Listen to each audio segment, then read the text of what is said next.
allowed the two It's okay. It's okay. Off your mic. It's okay. Off your mic. Chai! Now wow, people wey suppose talk truth to power don't off mic. And if we talk, now 500,000 they go summer us, call them hate speech. But fear not, my ego don't come. Ingo torchlight every corner, nooks and cranny of all these bad people where they spoil our country.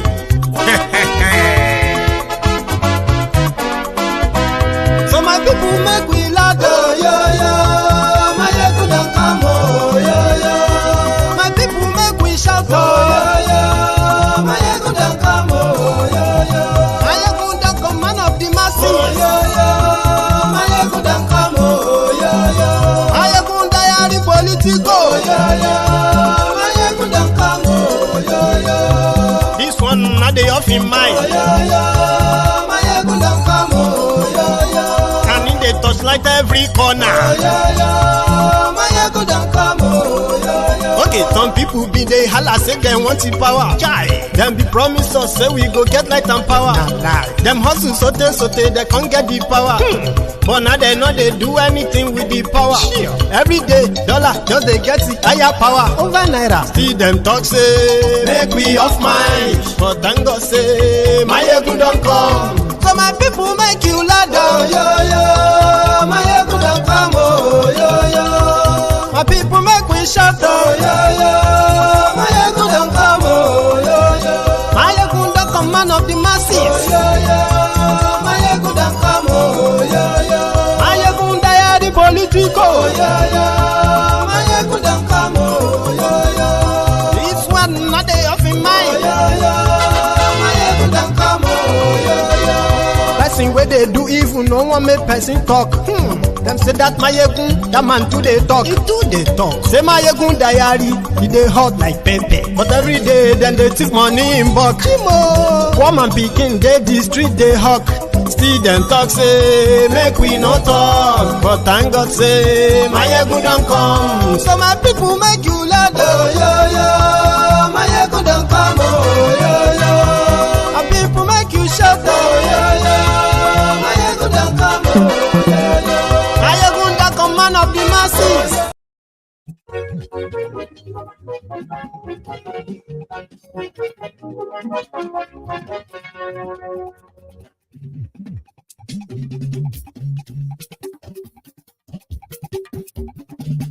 Hello there.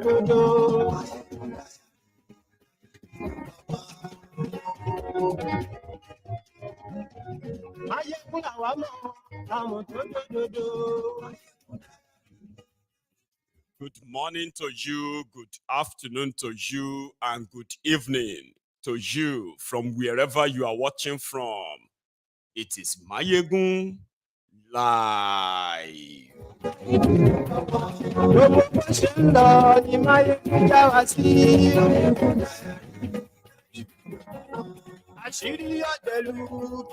Brethren, you are welcome to the Temple of Truth. Tonight, read the caption of the broadcast, the description of the broadcast, share it.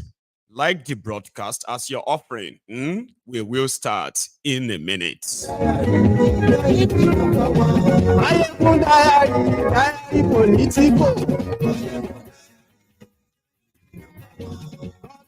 40 trillion naira demand ransom. This is coming from the kidnappers who kidnapped 16 people in Kaduna just about a week ago.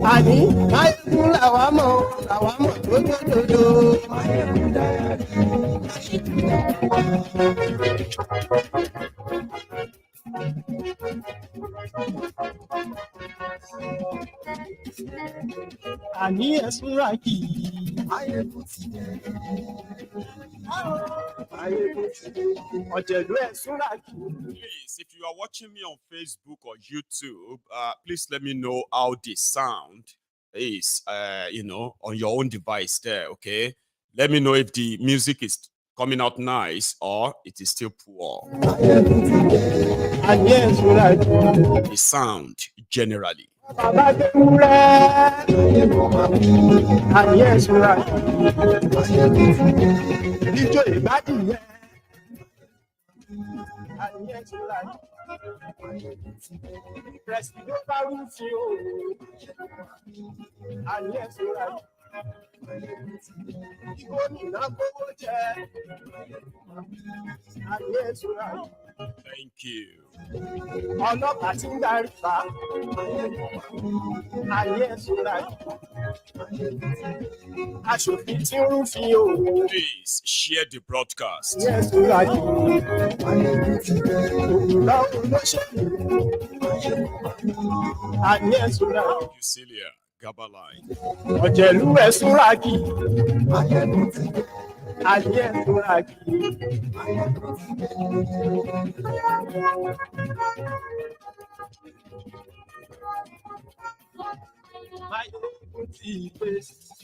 Okay, Motide.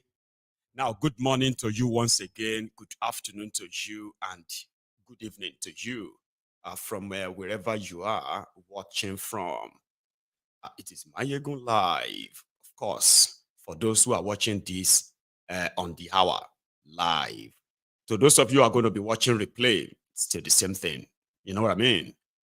Now, the rider for tonight's broadcast is that of the news from one of the terrorists that kidnapped Nigerians last week. This particular group of terrorists kidnapped 16 people, okay, in a community called the Gonin Gora in Kaduna. So what they did at first was they killed some of the people who resisted them, who resisted being kidnapped. They killed some, then kidnapped 16.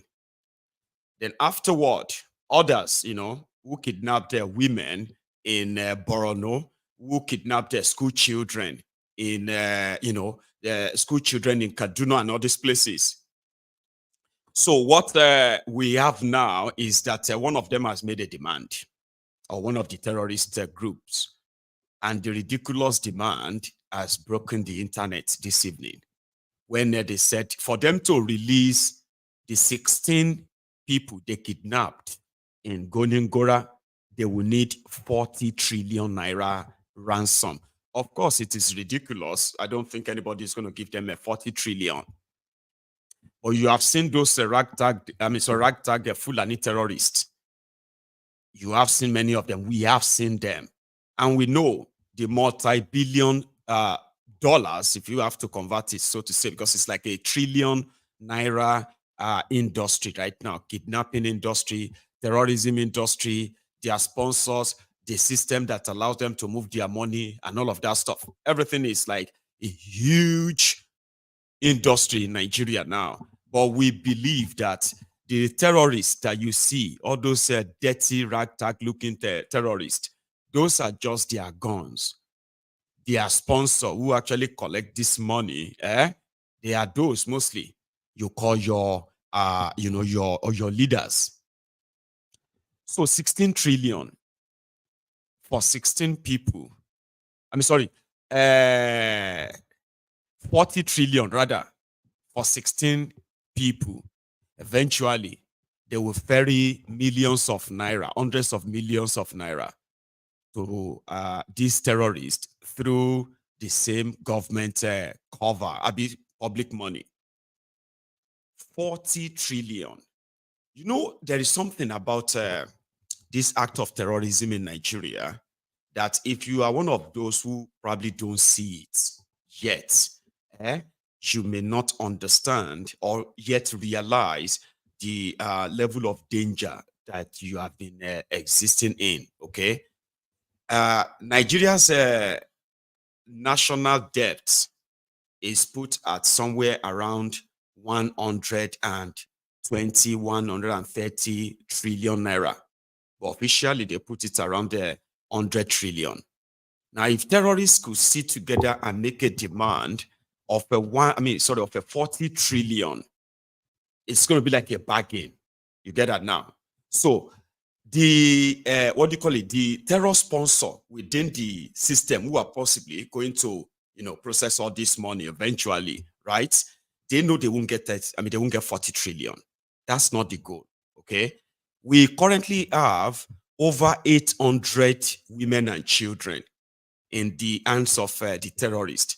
But Nigeria is a place where, just so you know, Nigeria is a place that spends almost 1/3 of our national budget on security. And in this case, right, Nigeria, that invested so much in security, including spying on their own citizens.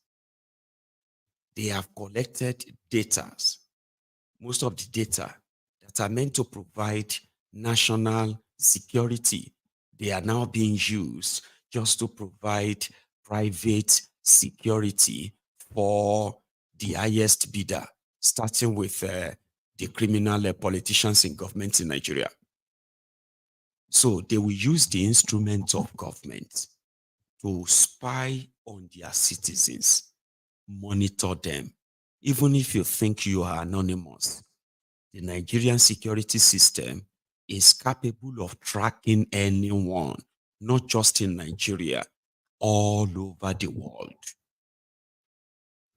But since this APC, Egbekegbe, came in, tracking terrorists became impossible. Terrorists in Nigeria, they are using phones. They are making videos. They are making calls.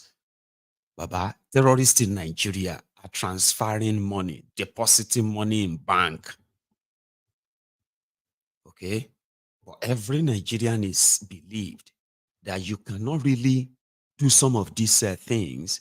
You can't have a phone number without you registering or giving your biometric in Nigeria. That's what their normal thing says, like normal people. Okay? So which means every SIM card or every line is linked to someone because they are BVN, which is also like biometric too. What do you call that one? BVN or BNIN? I don't know. They link that. This is also like linking your personal details in the National Archive, linking that to your SIM card. If you make calls, the only way you cannot be tracked in Nigeria is never to turn on a phone. But terrorists in Nigeria, they make calls. The police, the DSS, and the rest of all those security guys that were supposed to be providing security for you, preventing crimes, preventing terrorism, they are more interested in what you are saying about thiefnubu or about Nigeria economy. In fact, they are more interested in what you are saying about security than they are interested in actually chasing the terrorists. Not that they don't have the resources. This guy spent over 4 billion naira Nigeria money. I remember that, just to be able to crack. Is that the right word? To crack your WhatsApp messages. Normally they will tell you that WhatsApp messages, they are end-to-end encryption, Abi. They are the messages that cannot be hacked. Nigerian government, like other governments all over the world, they have the equipment, they have what it takes to breaking into your, and they did all of this. Ironically, when it's a pandemic, the Boko Haram sympathizer, a jihadist inside Bokohari's government, was made Minister for Communication. I've been a Minister of Communication. So Minister of Communication was a jihadist, a Boko Haram sympathizer, who just had the opportunity of supervising or collecting the data or details of every one of you Nigerian, including those of you who are abroad. They collected my own information too because I wanted their passport, right? So I had to do NIN or something. So they had to take my biometric, they had to take all of that and all my details. You know, they were given to ISA pandemic. Do you see why I would never forgive? Bokohari and his terror group. Every one of you who don't go to that Nigeria place to do any confirmation or verification, they handed all of our information to a terrorist. ISA pandemic. ISA pandemic was able to track everyone saying something, whether you are in abroad or you are in Nigeria, wherever you are, they were able to track everyone saying something about Bokohari or trying to organize a protest or trying to organize a meeting. Anything you are doing anywhere, even with your fake name, they will track you down because the person tracking you is the person who is not loyal to the country, but loyal to the terrorist that they have set on us. They are set after us. They were telling us that our reaction is going to cause division. Our reaction is going to cause hatred against the Fulani. We are reacting to the killings of our loved ones, our people. And they said, oh, your reaction is going to divide Nigeria. All of you you need to be very careful. You cannot say they are Fulani, just call them bandits. We refuse to call terrorists bandits, or we call them Fulani terrorists. So that was a crime. So our information was in the hand of a terrorist who was monitoring all of us everywhere. Rather than for terrorists to become the people of interest to the government of Nigeria, all of us complaining, raising alarm, we became the real threat to a terrorist government that today is on record, destroyed Nigeria beyond any recovery. You will never recover from this, I promise you. We are not coming back from this. So under them, terrorism became an industry. Terrorists were moving about.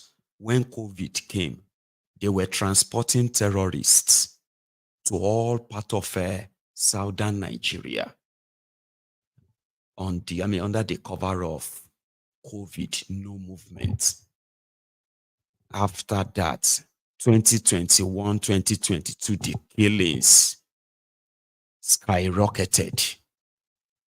And the people who were supposed to keep us safe, our loved ones safe, from these Islamic jihadists, Islamic terrorists, the Fulani terrorists, the Boko Haram and the rest of them.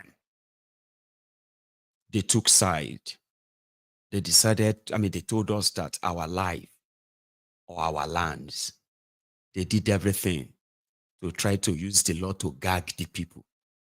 They are even so impatient to make their law that will make them, allow them to jail you for screaming for help that you are about to be killed. So they didn't wait for any law before they started clamping down on people on trumped up charges, while the terrorists were spreading and spreading into the deeper southern heartland of Nigeria. And then it became obvious that they are going nowhere as long as these terrorists in charge have finally established them. They disarmed the citizens, yet the entire structure, security structure that was supposed to prevent most of this, they have channeled them into protecting the criminal politicians, your criminal politicians. And we are watching all of that, right? So the terrorists have now grown so big and confident that if na royal father they won't kill, they will kill you. You'll be lucky if they kidnap you. So it's pretty much like you are on your own, everybody's on their own. And here we are, where you have a Koolu, the Jaga banditi, the Jaga addicti, the one that took over from Bokohari. And as the whole thing seems to be going, right now, it can be like saying from frying pan to fire for Nigerians. Because as it is, Bokohari, the praise singers of Bokohari, those who praised Bokohari for 8 years, some of them have now transformed to those who are now telling you that Bokohari call failed and thiefnubu is trying to fix that. Over 800 people are currently missing. But it's pretty much like business as usual. Everybody just continues. Yeah, everyone continues. So terrorists making demand in Nigeria is because they are comfortable. Yes, they will make demands, they will make phone calls, they will do all of that because nobody is really looking for them. Nobody is looking for them. And they know that nobody is looking for them. So the only thing is for you to just try and make sure you don't end up in their captivity. Because you see what you are watching right now. You can see the entire place. Everyone just seems to move on. They've moved on. Until you hear the news again tomorrow. Okay? That they've kidnapped another set of people and killed them. Oh, they have killed people again. Let's move on. How much is naira to dollar today? Or how much is naira to pounds today? People move on, right? So Koolu was, I think, is in Minna, in Niger State, where he went to go and commission tractors. Here is the story behind that one. You see, I showed you the clips of that Bago guy, the Niger State governor. I show you the clips and images of, the recent order of purchases of tractors, farm tools. That I said their plan was to sort of, cultivate 1 million hectares of land and distribute the land portion by portion to interested farmers in the state. A very good initiative. Thiefnubu, who have nothing to really show other than the hardship brought by his policies. If anybody tells you that the reason why you are going through what you are going through in Nigeria right now was because of what Bokohari did alone, they are lying to you. And if you believe them, you will join them and blame Bokohari for the next 8 years. That is if you last that long. Okay? Thiefnubu's policies, especially in the last 10 months, has destroyed Nigeria far worse than the destruction that Bokohari has brought upon you. And this is not even like an exaggeration. Okay? All it would have taken thiefnubu to help you from the calamity, the destruction that APC, Egbekegbe, represented under Bokohari was just for thiefnubu to just plug all the loopholes, all the wastages, just plug them, all right, for just maybe 6 months, minimum of 6 months. For example, all the lootings that took place in the last 6 months of Bokohari, you would have a chance of still getting them back to start with. Then you see all those ones, the hyenas, the jackals, who are already the vultures, who are already hovering around him, waiting for appointments, waiting for their own time to butcher. People like Beta Edu, what's that guy's name? Olubumi Ojo, and the rest of them that they've actually listed. People like that who are already waiting for their turn, even though they told you that they are going to be different, fucking man. Anyway, so plugging it means that you just use the first, what do you call it? Your first 6 months, you use that to first block every loopholes that gives people the access to continue to loot, because that's what they do in that place every day. Whenever there is money around, they have an idea of knowing, and it's going to be gone in a few hours. So that gives you a little bit of edge. And when you want to make appointments, this time around, you will leave all those praise singers, ass lickers, all those ones that are prostrating, calling you daddy, daddy, father, their Lord and Savior. No. You bring the real people who have something to offer. Those who are coming in, who see it as a job and not something as a favor. Because everybody where they with thiefnubu right now, favor. If they do them favor, it's their daddy. If you see any of them stealing, they will go and you have to go and report to daddy. If daddy says, forget that, it's on lies, like Bokohari did. Remember that time of Babasholawa? And then afterward. So when you have people who believe that they whatever they do, they owe it to him and not to any of you. So the floodgate of stealing, completely, became wide open. So you see, they might be telling you something, but what they are doing, when you look at them, it is the same playbook of Bokohari. Economy, security, or whatever it is, so the same playbook. Then when it now comes to, what do you call it? Showing concern, empathy, and all that, you go ask Taya. Because what they have managed to entrench as a precedent in Nigeria now is that Bokohari, what he did was even if they kill 1 million people, pretend that you don't know. Because if you don't say something, people will not quote you. It is one cold-hearted dictatorial mindset where they appear as your leaders, but they do not give a damn about you. Do you understand that now? So, and if they don't say something, let's say, they kidnap 800 people.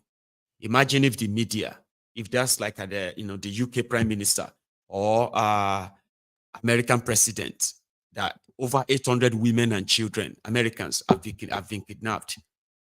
They don't hold their president. The president would have, every media will be asking questions from that, and the president will be having to talk, Abi. And whatever he says is what everybody is going to begin to quote. Oh, he said this. Oh, he said that. And if he failed to say something, that could be him and his job. But in Nigeria, they know that they do not give a damn about you. We are going to look for them. All the security agents are looking for them. They will work out and nobody is looking for them. The only contact they are making is, boys, listen. What happened is that in another 1 week, they are going to offer you so amount of money. Take it and let those people go. Do you understand that now? But for now, continue to hold them. So why this is behind, and the people are there as the pawn on their chess table, because that's who we are to them, okay? We are just statistics, we're just numbers, okay? They can use us to play their dirty, bloody political games, you know that? So then, since he has nothing to say, so he would rather not say anything, even if the rest of you are, even if the whole country is erupting. If he didn't say something, you can't quote him. Because if he says something, he's probably going to sort of expose himself enough to say, oh, God damn it, man. So say nothing. Oh, how about this economy? Media, can we have a chat with him and ask him questions of what he's doing about the economy? No. They will send you information minister to go and tell you about economy. Or bring a daily alakori and say he should come and talk to you about security. Since the person that you probably believe is your president, since he won't say anything, you can't quote him. Unfortunately. But he wasn't in Minna. He is still in Minna, where he went to commission tractors. Listen, so much problems when it comes to agriculture in Nigeria. Okay, people can grow their own food, but with the level of insecurity caused by people asking for these billions, trillion naira ransom, so more than 70%, farmers in Nigeria, including their farms, they have been compromised, either destroyed, killed, or totally decimated. Now, that is a problem. We've had people, okay, who have seen an opportunity, okay, in the food sector, agricultural sector in Nigeria. Some of you are watching me here that have put your resources, your finances, including, money that you borrowed, loans that you invested in agriculture in Nigeria, that you invested in poultry business, fishery business, and all of this. And especially for those who have actually invested on farming, we've had a lot of people who have actually lost their lives or lost the entire investment in total debt today. Evidence is there. Nobody is actually, there's no section of Nigeria, there's no section of Nigerian government that is addressing that. You understand? To say, oh, since Nigeria is battling with food production, food inflation rather, hyperinflation. So it has gotten to a stage whereby food are so expensive in Nigeria that people can't afford it. Now, even if food begin to become cheaper in Nigeria, people still can't afford it. Do you even understand what that hyperinflation means, right? The value of the money and what that money will get them out there, even if you break down the price of food, people still can't buy or be able to afford. And that's a problem. Abi? But we've had people who invested in all of this and they have lost all their investments. I have not seen anywhere that they will say government, as an agency, this agency looks into the losses of people who have invested in farming or who lost their lives, so that you can have data of all of this. And as a government that want to end hunger, you can easily go and tackle the problems at the places where people are where people are losing everything. They know this. They do. Niger State suffered greatly since this terrorism started. The effect of it has eaten deep to the people of Niger themselves. That even though, despite that, the fraction of their, planting and harvesting and all that, farming in that part of Nigeria has reduced so much that the little that is left, or the few that still manage to farm in that part of Nigeria, wherever they sort of grow today, people can't even afford to buy them. Their governor said nobody should come to their state and buy food in bulk. People used to go to the place, they'll buy bulk food and they'll take them elsewhere to sell from the farms. So their governor said, okay, they can no longer afford to sell their food to outsiders anymore. Outsiders are the same Nigerians, it's the same Nigeria.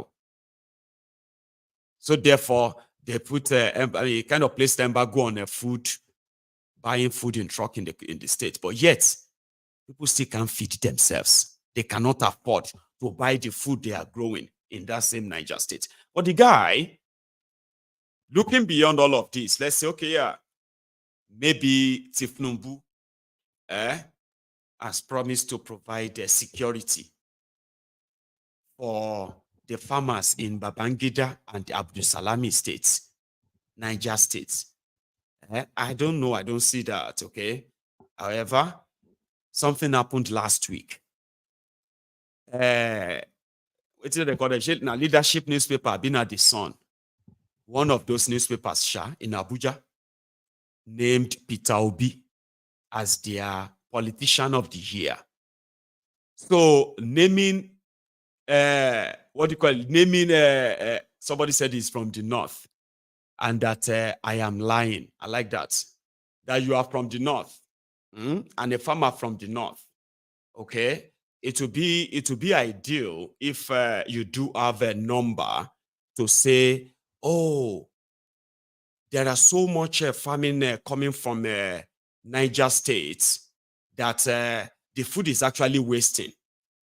Okay, half of Niger State, where people are farming, majority of them are already paying taxes to terrorists. Oh, what's up? I am lying here. Some of you should pick up your phone now and check on farmers paying taxes to terrorists. How much farmers are paying to taxes in Niger State? Say farmers where they pay taxes to terrorists in Niger State. Now government they harvest them. Anyway, my eyes just caught that. So we've had people. So this guy last week, prior to this, he was displaying he called himself a farmer governor, something like that, or some chief farmer, something. So then he actually invested enough in procuring tractors and other farm tools. Like I told you, the plan was to cultivate the land and let people go on them and farm, which is not different from what Emefiole, African Development Bank, additional, with the authorization of a Bokohari, is not different from what they did when they took over 4 trillion naira loan from the African Development Bank to give to farmers. Over 80% of that money goes to farmers in northern Nigeria. The entire investment entered zero. Oh, you wait talk say the lie. Nigeria lost over 4 trillion. You remember the rice pyramid in Abuja? The money was borrowed from the African Development Bank for farmers in northern Nigeria. The farmers collected the money. When it was time for them to harvest, terrorists took over most of the farms. Some of the farmers were killed. Nigeria lost money. In order to cover their shame, they had to what? They had to bring a sawdust sandbag to Abuja as rice pyramid. So back to it, just touching on insecurity. It's not different. However, last week, when they said that Ukraine gave Nigeria 25,000 tons of grains because Nigerians are dying, northerners, who are supposed to be growing food, okay, they were dying of hunger, starving. So when Ukraine donated the food, it became news in Nigeria. So what happened? People reacted. And when the leadership newspaper, wherever they are, called Peter Obi the politician of the year, okay, so Obi now said it's a shame, a national shame, that Nigeria has resorted into kind of begging for food from a war-torn country, Ukraine, Haba. So it became talk. That Bago was there. So the Bago guy now said, Obi was right. It's a shame that Niger State alone can actually feed not just Nigeria, it can feed Africa with the amount, with the land mass that they have. If insecurity is abated or sort of, people could go back to their farms and support comes from government and all that stuff like it should. So that is a shame. Something must be done. The guy is already called farmer governor. So he was already like ordering for tractors and all of that he was going to give to farmers. All right. So then he said Obi was right. A day, 24 hours after that. Sorry, you may not see this picture if you're watching me on TikTok, by the way. 24 hours after that, they summoned him to thiefnubu's office in Old Rock. So when he got into thiefnubu's office in Old Rock, I don't know what they told him. The guy pretty much like, And for some reason, the people that posted the image, they were actually the thiefnubu's people. So thiefnubu's people posted this and they said, now who is your daddy now? I don't know if you have seen the picture, you watching me on TikTok, there's a picture of where Bago was like this, a slave, like a slave that came to the, So, but they said, hey, but his daddy, this is a state governor. Do you understand me now? a state governor. But it is Nigeria where they are practicing feudalism, feudal system of government, okay? Slave master stuff, you understand? So, thiefnubu people now posted that picture the following day, okay, to say, now who is your daddy now? That is to show that who is the boss now?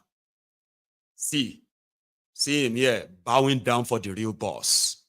I think that was when they now decided, you don't offend thiefnubu. How dare you go and say everybody listens to you? Because what he said was that we all hear you. Everybody hears you. Everybody heard you, my Mr. Obi. And we will do something, you know. And I promise you that I will deliver. You know, he was promising Obi, so Bago became very angry when the internet reacted to that photo. That guy that was all nicey, it was like all mad. And immediately, he issued a statement that everybody who saw that image, using that image to mock him, they lack respect for elders. They lack this or that. In fact, he now supports the social media regulation. Made the Tinubu government do something about social media. Say, weary. I want many dictators. I want little Hitler, sabi. Anyway, they can't try to find means of pacifying Tinubu. They now said Tinubu should come to Niger State to come and commission tractors. Or more tractors. See achievements. Somebody ordered tractors. And therefore, the president of the country is commissioning tractors that will now produce food for the whole country. How great thy heart. How great thy heart. How great thy heart. A joke of a country. So, but at least to the typical Nigerians, at least they are doing something. There is something to show for it. Mayegun, of course, there is something to show for it. Okay, as long as it ends on Gabi, you know, kind of end on Gabi, I'll be happy. I'll be happy for you. Okay, but when I see the sort of the mockery and the show off about all of this, and I know what the end goal is, sometimes I'm just going to sound like the bearer of bad news, because I am not somebody who lives on wishes. Here you get now. Like wishes, like why don't you just wish them well? It's not by wishes. I just gave you the factual evidence of the state of things in that place. So they show all of this. They are doing all of that to placate thiefnubu. And the guy would do anything. It's not that he's kind of doing anything to change anybody's life in that place per se. Do you understand how feudalist system works? If you go to some of these northern states, they themselves, you will see them. They do construct roads to nowhere. Okay, you will see them. They could mount serious real blocks up here and there that really does nothing. But when it comes to investing in the real people, human capital sort of investment or development, no. They would rather give handouts to the majority of their citizens. And this is also a fact. It's a great thing. Every governor that shares a bag of rice, bag of food, Ramadan don't come now. You go to see all of them everywhere. They will be sponsoring free food, free this. That is governance. That is enough. I know some of them are watching me right now and they'll be like, is that not? Anyway, I'm not disputing it, okay? I'm just saying that you would want something that actually make the real impact, reduce poverty, reduce unemployment, in real development. But that's not what you get. Year in, year out, rather than the poverty to abate, the northern Nigeria still hold more than 70% of the poverty basket of Nigeria. So if you want to come here and come and use your useless ignorance, what do you call it, your northern exposure to come and defend your criminal leaders, you won't be the first. Do you understand? But here is the fact. The criminals in northern Nigeria would love to put up show up like this. We all know where it all ended. It has never improved your poverty. It has never improved your unemployment. It has never improved your insecurity. Rather, it has contaminated the rest of the country. Now we are all dealing with terrorism. We are all dealing with food inflation. We're now all dealing with all of these, who are mostly spillover from that northern contraption of the entire contraption called Nigeria. So don't take it personally, okay? There's nothing to make you feel better or something feel bad in this. So it hasn't improved anything. It hasn't. I would love to see it. Here you get. And wishing will not make that happen. So it is like what Yoruba called I have seen it before. It is not bad belly. It is not act of not wishing Nigeria well. See, if not wishing Nigeria well is the problem. How about you where they wish Nigeria well? Your wish they work. Let's assume, say, because I am saying this truth to you, that means I don't wish Nigeria well. What about you? Should be you. Should be you they wish Nigeria well. What happened to your wish? Your wish they work. Your wish not strong enough to make Nigeria better. It's not about wishes. It is, you can't run away from facts. There is nothing you will be able to do successfully in the atmosphere of insecurity. Now, insecurity that is state-sponsored insecurity, state-sponsored terrorism, if it is still there flourishing, flourishing and growing. You see all of these pictures you are seeing here, I have seen them before. I actually really thought it was going to work for them.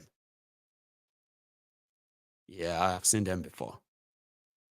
Good luck, Egbere Jonathan built 11,000 classrooms, blocks of classrooms across the Sharia North. And they were supposed to be the Sharia schools. Jonathan was taking their children off the streets. His own education policy was that those children who are Limajiri going to Madaras and all that, to go and study Kewu and all that, and then they ended up not being useful to anybody. They are useless to the society. They are now those that are being recruited for most of this terrorism. Some of them will manage go school self. Now pants that they wear bomb, where they go bomb another place. You see that? So Jonathan came and he brought this idea of the mixture of Islamic and Western education, and he built 11,000. Baba, Bokohari came. All those classrooms are gone now. All of them overgrown with weed. They are not interested. Now Nigeria went to take a 4 trillion naira loan. Under Bokohari, they called it Anchor Borrowers Program.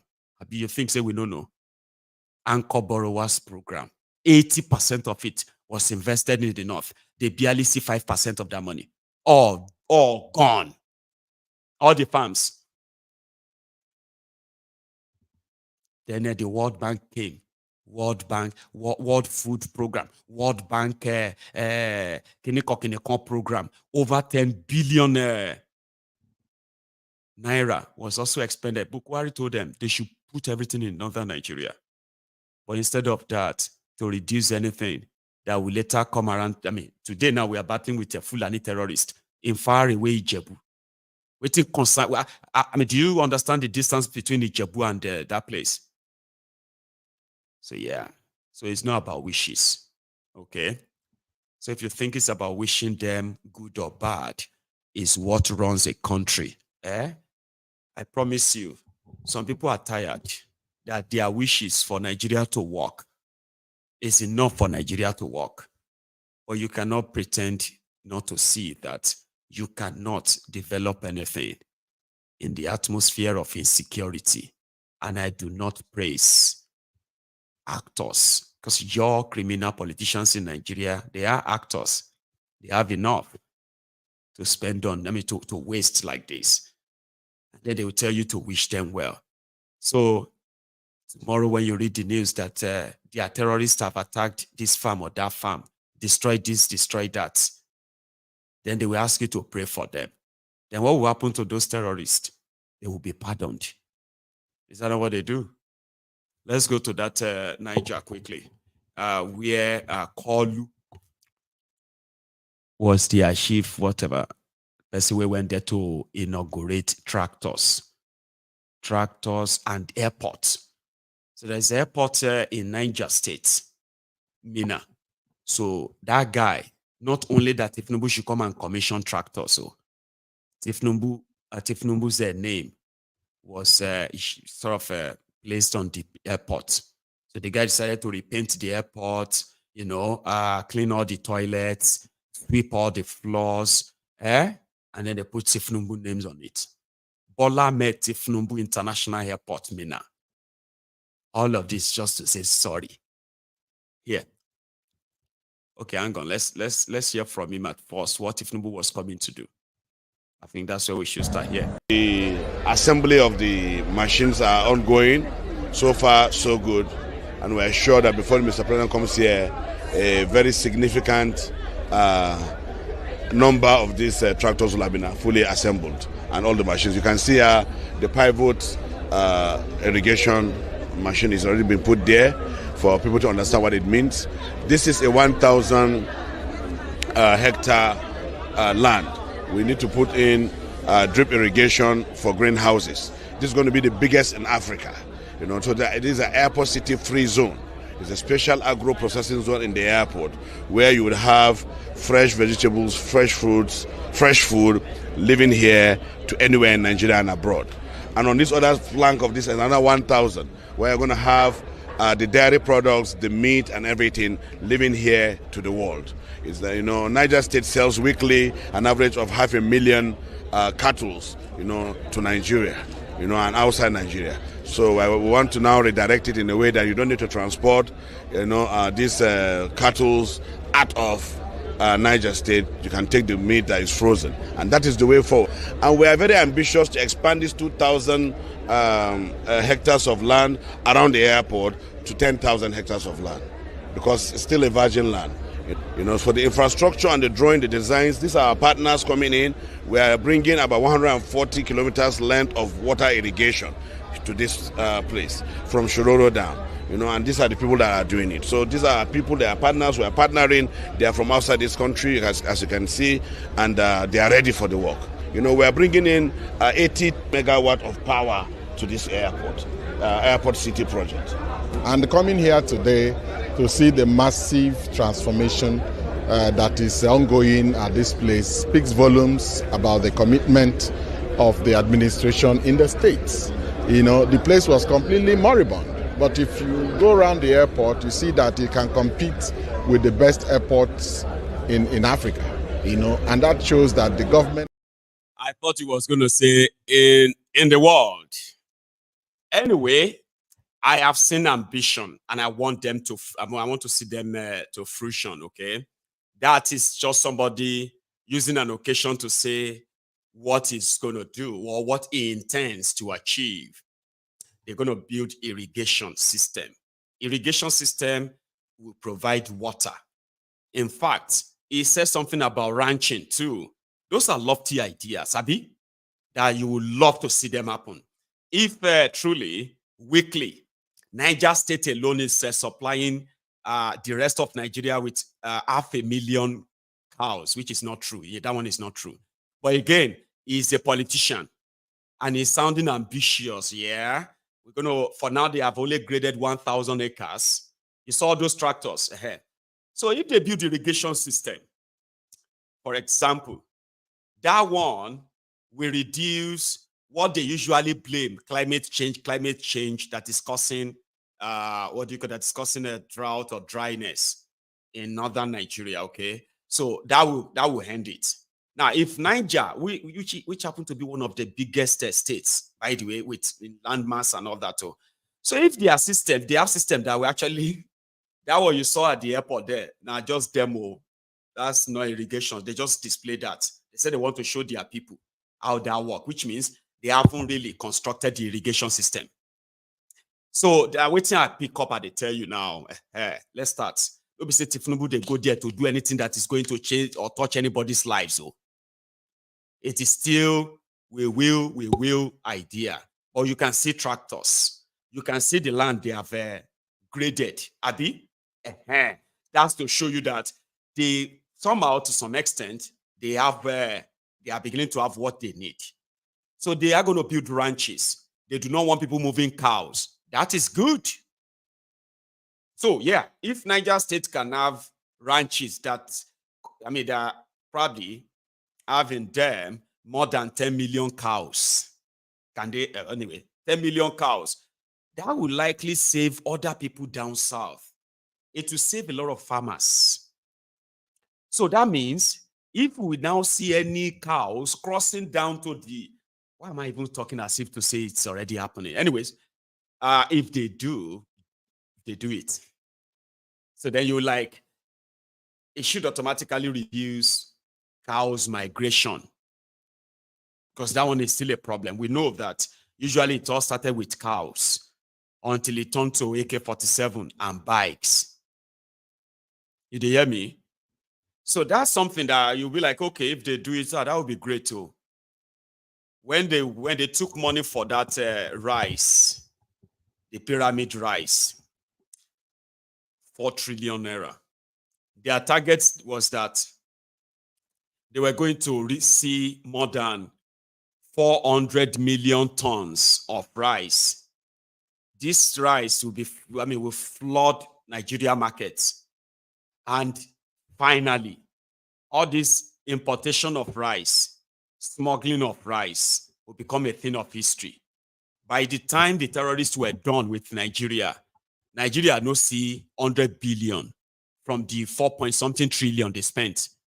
And that is true. That is fact. You can go and Google that and check it out. Now, so without security, you can plan, you can wish. So for now, we can say we wish with them.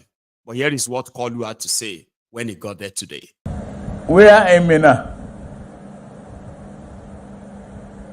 to commission the agricultural machinery to enhance the irrigation, to put confirmation and truth to agro-processing economic zone that is being approved, and to equally partner with you to banish hunger.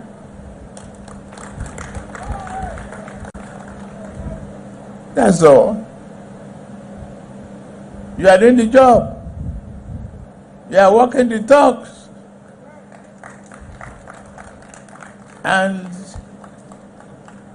it is necessary for me to support you.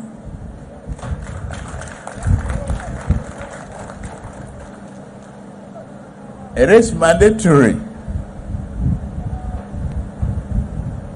as Nigerians.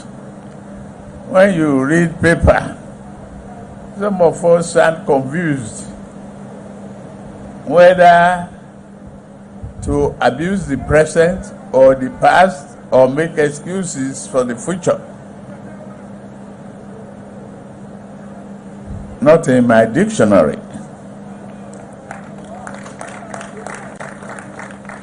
Take action now. Do your best. Re-engineer the finances of the country and stay out on the right path. Those who may be complaining now, we have to understand only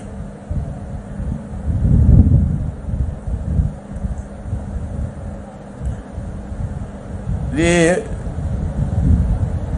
persevered, and consistency can make a nation buoyant.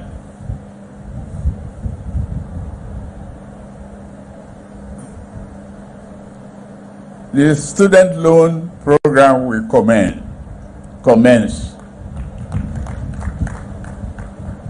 There will be unemployment benefit for our graduates. The Social Security program for the elderly and vulnerable will commence. We are fine-tuning all of that area. We are going to relieve people of hunger. And if all of you, I'm glad I'm facing Abdurrahman, have been paying the wages award pending the determination of new salary wages. Let all the subnationals start paying that. Let them.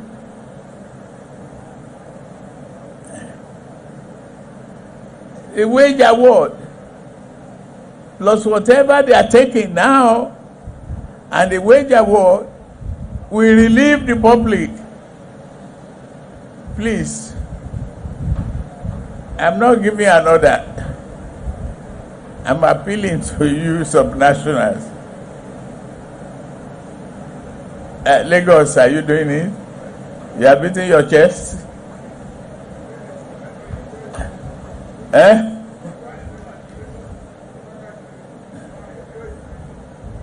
And get everybody to do it. It's a relief to the people. They get used to it. Then the mechanism is the fact that it will not be inflationary. If we announce a new wages in a few weeks or months, they've gotten used to the basic 30,000 plus the wage award. So it has dampening effect on the market. Please, get some nationals together. And nuisance lele. Nuisance. Oh, but seriously, my jaws are like aching. You know what I mean? And I don't even know if this is going to probably, look so stupid on your screen that, what is so funny? Because I used to warn people, I would tell people and say, please, I'm going to play Koolu now. Please don't take him serious. Do not try to get serious listening to him, thinking he's going to say something that you might want to look up. No. I used to warn people. So I was just laughing there that some of you are just there like, what is he saying? What's he talking about? He said, for those of you who didn't understand, let me try to explain to you. He was there to commission tractors, and they just put his name on a repainted airport. And according to him, he believes that they are working hard, okay, to relieve you. Oh, I wanted to remember that is a word. Perseverance, persevere, that you should persevere, and they shall relieve you of hunger soon.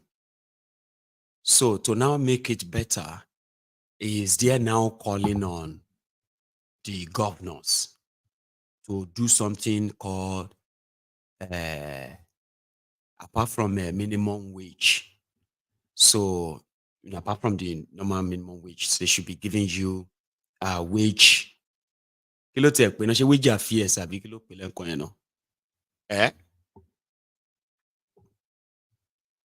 is totally not there.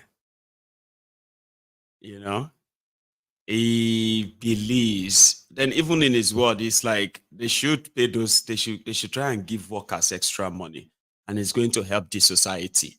But they should be careful of inflation.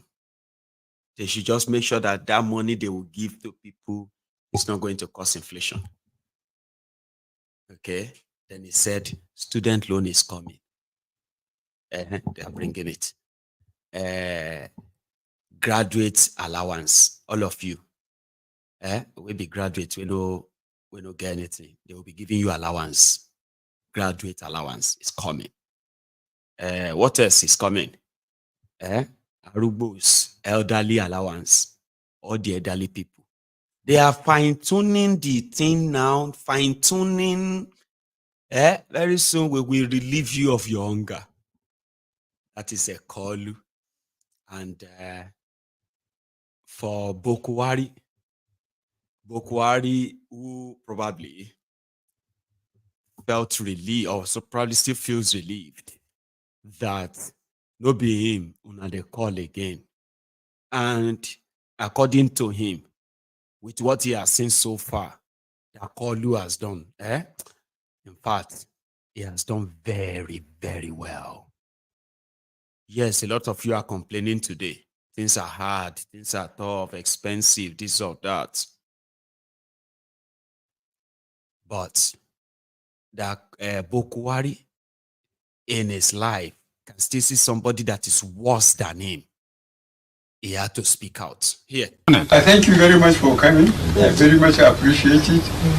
And I thought Tinubu has done very well. But Nigeria is so complex, that really there isn't much anybody can do. I think there is absolutely nothing anybody can do. Nigeria is so complex, according to Bokohari, that everything you are seeing right now, thiefnubu has done well. Omo, you dey see person wey worse pass you. Wetin you go talk? You will be like, say, Omo, legend it you. In 10 months, you be legend, you. I see Tuale, you, I respect you. And everybody is just there, screaming and shouting. Hungry, even power, and all of that stuff. But Baba, you are still there. Nobody don't tear you down. I want to Koolu. So, I mean, Bokohari believes that thiefnubu has done very well. Nigeria is a very complex place. People love to complain all the time. It's not as bad as things are, by the way.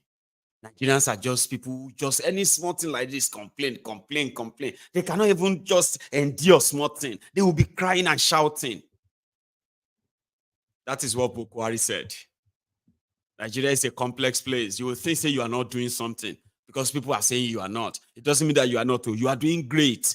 They told me I didn't do anything, but I kept Nigeria naira at 700 naira to $1. Look at you in 10 months. It don't almost be 1,800 naira. They can't say you don't do anything. Baba, you do. You they do well. You're doing fine, giddy Goni. Because if you are not, these people go down enter streets since 30. They'll go down pursue you. See, how many of you they follow the development in Haiti? Right. The development in Haiti has snowballed into a serious breakdown of law and order. Their president ran away from the country. Yes.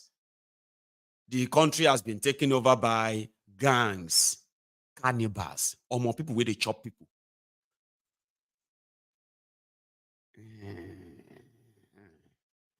Have you seen that video where cannibals, they are eating people, they are eating corpses of people that are burning on the street, on the road? Haiti has collapsed, and there is no government there anymore until further notice. How that happened, though, and all of that, I'm not going to bore you with that. But it is just to give you the example of, say, whatever the structure of government there, their president was leading at the time, at the end of the day, when it got to a stage, the stronger forces took over and ended this reign, Abi. So if anybody says Koolu is this, is that, oh, it's they are Nigerians now, so that they complain. If true, things are what they say they are, forget it. Some of us will not be here now. We'll be running away now. And that is what I got from that message of Bokohari.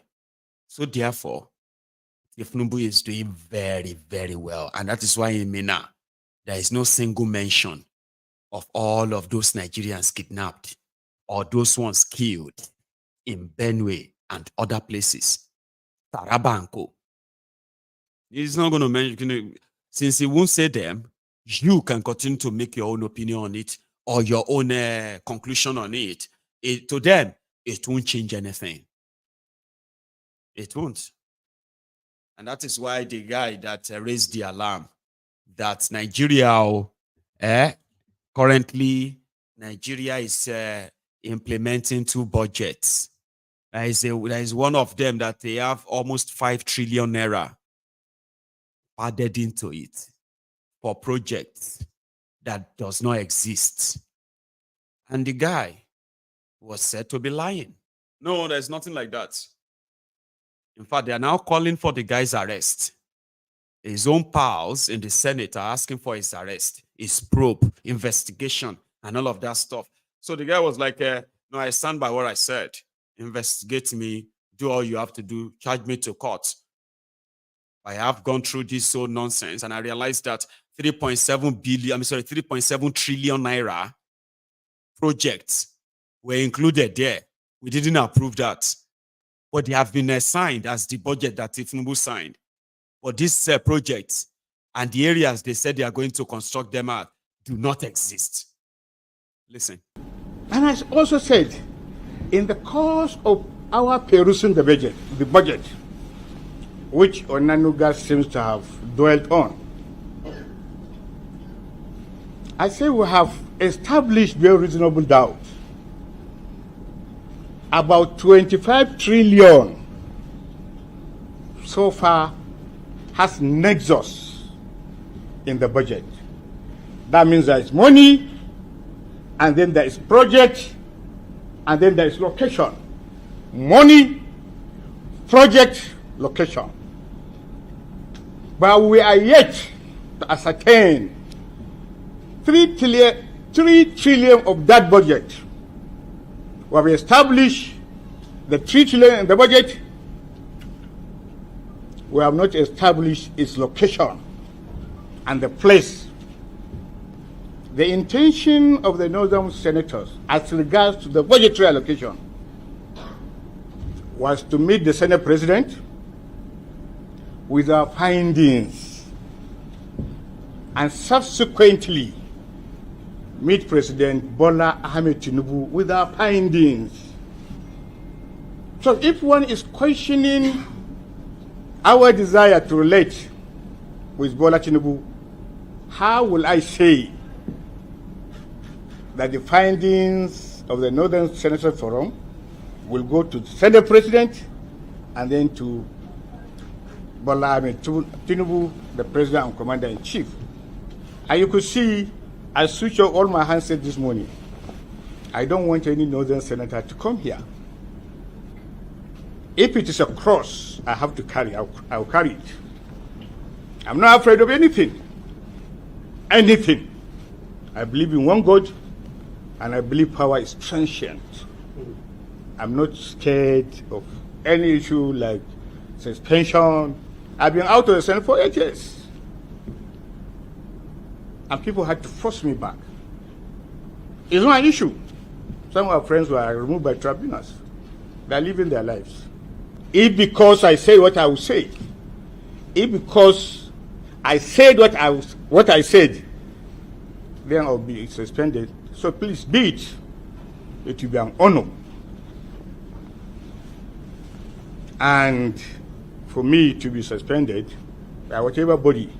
The interview I had with BBC was never an interview for Northern Senators Forum. It was an interview for myself. I don't want people to castigate them. I want people to castigate me as a leader. I want to make sure that I shield. I want to make sure whatever happens, let it happen to me. And that's why I said, please, shut my phones. I will address the press on this matter. And I also said, in the course of our perusing the budget, which Onanuga seems to have dwelt on, I say we have established very reasonable doubt about 25 trillion so far has nexus. That's the guy. His name is Abdul Ningi. He said he stands by his own assertion, okay? Like I told you yesterday, somebody like myself is still looking forward to those discoveries so that we can actually put them in the diary here. All right? According to him, they sense an infraction, and he raised concern on that with the intention that himself and his fellow senators that are now tagged the northern senators, they were going to meet with Akpabioli. Then they're going to meet with thiefnubu to show what they have seen and all of that, so that makes you know that. But right inside the ass old rock, where Ezibida Bayo Onofunuga long throat is already accusing them of sabotaging the government of thiefnubu. I am still gathering something on that. That's why I didn't bring you details on that tonight. But it is already out there. Where Onofunuga has been accusing these northerners of trying to sabotage thiefnubu's government. Okay? That they are doing everything to make sure that the insecurity continues.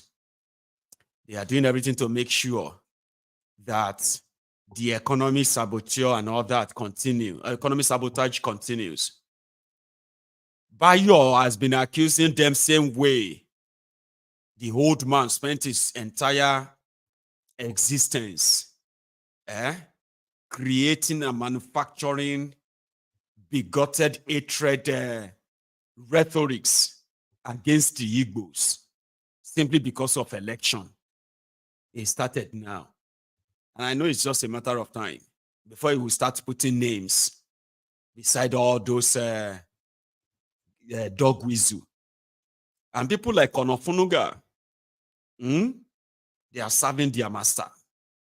They are like loyal dogs. All they need is bone. Give them that bone and they will be busy. They will bite anybody you want them to bite. They do not have any mind of their own, so to say, no matter how they are. Onofunuga has now recruited young men and women that are also going to help them in this propaganda adventure. But like I said, I have said this many times too. I will say it again. There are so many of you, the Ronukus, the Ronu Nazis, the Lagos Abobakus, Oshogbo Alimajiris. There are some of you who are so engrossed and somehow you are obsessed with the Igbos. And I told you, yes, they have made you gone mad, making you believe, okay, that as long as thiefnubu want to survive politically, you, the sewage dweller, you must hate the Igbos till you die. I did tell you, you are wasting your energy on people who probably don't give a damn about you, because they don't. Those ones will be your real ones. The ones that believe that you are actually slaves who never really see you as equal anyway. I'm talking about your CPC, APC, Egbekegbe, the jihadists in your hand, the Sharia North. They are your real one. You better start learning how to begin to kind of man up and be bold enough, because some of them, if they say, "Bam," some of you will just run away. But if you are just like that, that coward dog, once you hear any Aruno Abi Abdullahi Abi something, Yusa Yunus and other stuff, once that one say, "Bam," you not go run away, you not see anything. And you were humbled slaves. But let the name appear to be Chikeni Abi Uche, Abi Chinedu, the one that is very popular. Chinedu. Now so una go to get hard on right there. And you begin to what? You begin to masturbate in public. As if to say, I mean, somebody is about to actually, take your life from you right there. And that person is an Igbo man. They call it Igbophobia, of course. Igbophobia. It's also what we call the Yoruba phobia. So when I'm talking to my people, it's because I know all the bigots. I know all those, the political, what do you call them? Those one with the political association, especially those who are with the APC, Egbekegbe. It's because I am a Yoruba man, and there are so many Yorubas like me that are not proud to call these Olori Brukus one of us. So when I am talking to them, all of them will get Yoruba phobia inside you. Don't come here and begin to feel like, hey, that's a Yoruba man. Yes, I said it too. Even me, I know that. Shut up your trashy mouth, okay? I'm talking to my own brother there. I want you, if you don't have any phobia for Yoruba in your own way too, I want you to say the same thing to that, your brother. Because you see all these messed up idiots, this ethnic jingoisti, all these tribal champions, local champions, majority of them, they are motivated by their political association. They do not speak for majority of us. They are actually an aberration, shame, that we just have to share a nationality with. And we do know them very well. In our case, it's becoming worse, to the point that this political madness, they are taking it even further, trying to now divide families, creating bloodline, to say this one is half blood, that one is not full blood, this one is Yoruba blood, this one is a mixed blood. So when I'm talking to them, please let me talk to them. That doesn't mean that if you are one of the bigots as an Igbo man or woman who has your own bias or prejudice against the Yorubas, that doesn't give you that muzzle to begin to now press your muzzle like lizard. Do you understand me? So let me talk to these Olori Brukus that are bringing shame to Yoruba land, simply because of the crumbs they are being promised by APC, Egbekegbe. The party that continue to impoverish them, destroy them, ruin whatever could make them what they should be. And what they have turned them to right now, they have become danger to, not just to those they have been made to hate, even themselves, to the point that they are hating themselves too. They are calling their fellow Yorubas names, Omoale, Omogba, Omoawo, when those who are dipping them in abject poverty continues. So they are bringing all this destruction to us too. They are destroying themselves and they are destroying Yoruba land, but they don't know. So all of now, where they do your Ronukus, Ronunazis, your Igbophobia, the one that you said that you have sworn till you die, go do because you see the ones that are really problems, the ones that are going to really show now that in their own belief, they are superior to you. you are just common infidels. They are just doing you favor. Now those ones go come for thiefnubu. Now those ones you better they learn how to use your bigotry very well. You better you better begin to save your energy. Because now then you go need the energy in the next few months. Those who are going to use dog whistle to send you with dog whistle, telling you, like people like Onofunuga, they will let you know that the northern Muslim, now them they sabotage thiefnubu, so that all of now where they waste your energy on igbophobia, you better begin to put it together to look after those who are coming for you, because they will, or they are already coming for you. Do you understand that? So Onofunuga is already wetting the ground for that.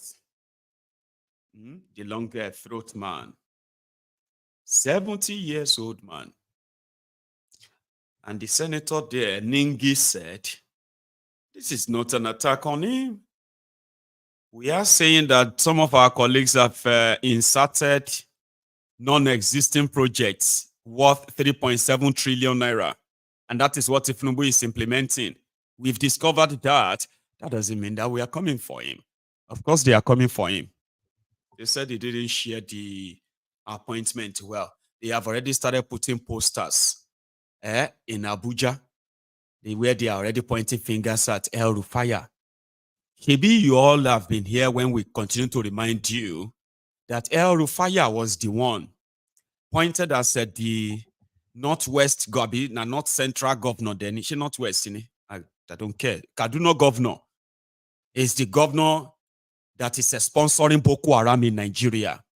El Rufaya is his name. It was there. It's not an hidden secret. I mean, it's an open secret. But do you know something? Even the APC, this Lagos Abobakus, they know. But since they are all members of Al-Qaeda People's Congress, Akpa People's Congress, they would rather just die like it is a cult. Now they don't print posters now, putting posters in Abuja, telling everybody that El Rufaya is a suspect. El Rufaya is the one destabilizing the thiefnubu's government. El Rufaya is the one going after some of these things, all this Burundi change that BDCs that make Nigerian naira to fall. El Rufaya is behind it. But I want to posters, posters there, Abuja, warning people, warning them of El Rufaya. El Rufaya, the same El Rufaya, their own El Rufaya. Because this El Rufaya don't tell everybody, say, Ingo contest 2023 APC ticket. Therefore, true or false, the Lagos Abobakus, they don't want that. So now better save your energy. Because as it is, nobody said the senator where they expose those who are stealing, who padded your budget. It's not going to have his own share too from the padded budget. Or at least the fact that he's still saying if they want to suspend him, they should suspend him. If they want to arrest him, they should arrest him. If they want to charge him to court, they should do that now. But he will not have to stop letting people know. There are more. Then thiefnubu says something that the student loan is coming soon. Now they said this is the guy in charge of the Education Trust Fund in Nigeria. You know, the student loan was supposed to come in October 2022. 2023. Well, they changed that to December 2023. Then they changed it again to no date. Then in January 2024, they said, it's going to kick off by the 10th of January. That's not long ago. Then the January 10th came. 20th came. January came to an end. By the 2nd of February, they came back again and said, no, it's going to start. We are doing everything by the 21st of February. The student loan will kick off. Ladies and gentlemen, 21st of February came. 29th of February came. If February enter 31st, it will come and pass and gone. But somebody was on Channels Television today. They call him the guy in charge of the Nigeria Education Trust Fund. Here is his explanation of why the student loan is here to come, but it's going to come. A few things which I'd like you to clarify. The opportunity to be funded through these loans all the way through their educational So there's no journey. collateral? There's no collateral. There are obviously some eligibility criteria, which is clearly spelled out in the law. So that's another problem. The criteria is bring a civil servant who is also, bring a judge that is this, bring the requirement looks like encumbrance. That makes it more difficult. If you're asking that indigent student should be able to have access, and you're asking them to bring all of these instruments for them to be able to get a facility, those who think that that is not genuine enough. Okay, so again, let's go back to the fact that this is a loan. It's not a grant, it's a loan. And, you know, in as much as it's an interest-free loan and we're making it easy for people to access this loan, we still also have to remember that these are public funds. These funds belong to you and I and other people, and we have to disperse these funds responsibly. We have to ensure that those who we're giving the funds to, one, are using it for the right thing, and those are catered for by direct disbursements to tertiary institutions. But we also need to know that the people that are applying for these loans and are getting these loans actually are able to qualify for them by showing not so much collateral, but that they are bona fide members of society, people who are well-intentioned, and therefore there are certain criteria. So the criteria have been criticized, and perhaps in tweaking the law, maybe the federal government will also be thinking, I mean, if people have all of these people around them, they wouldn't need these loans. So if you're asking them to bring a leg and an arm to salvage a broken leg, why do they need a loan if there is a proper leg in the first place? Sure. So the question is, are you thinking, if you want to make the lives of the average Nigerian better or the indigent student better, are you trying as much as possible to make it easier for them? Okay, so remember at the beginning of our conversation, I said that, this law is not perfect. To a large degree, we're going to need to see how it plays out, okay?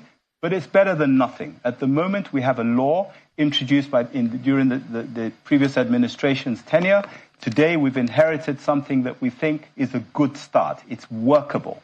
As soon as we start to operate this, we are going to look at where we need to tweak it, what the uptake is. I can tell you today that, there are 1.2 million people in tertiary institutions, publicly owned tertiary institutions in Nigeria today.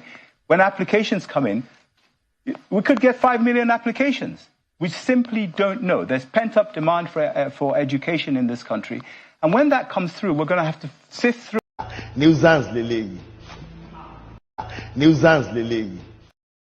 One question. Do you believe that guy? And everything he said, do you? Like, do you give him the benefit of the doubt? Will you give him the benefit of the doubt? No. That's better. I thought you were going to say yes. I'll be like, oh my God, I have failed. So there's somebody on this platform that will believe anything that comes out of the mouth of these rogues. Even while they are talking, you could actually see through. You could see through the lies. You could see the lies through him. Nothing make any sense. Somebody is asking that you have to give a arm and a leg before you can even qualify to take the loan. Or if flippantly just kind of make it look, he said, no, you just need somebody that is known in the society just to acknowledge that you are so and so, make it look like that. This money is going to come from the public purse, and, it's you and I's money. We need to make sure that none of everything is said there is part of what they said in their student loan, by the way. So do you want me to to remind you few? I will. To get a student loan, your entire household, the place you live, must not be earning anything more than 500,000 naira, which means you must be earning less than 500,000 naira. That's number one. One, you must be a student. Okay, yeah, you must be a student. And in your household, nobody must earn more than 500,000 naira in a year. Because every month, because some of you are like, that's good now because we know they earn more than 60,000 in my household. The total money where they come inside our house now just 100,000 naira in a month. Oh, qualify. You are not qualified.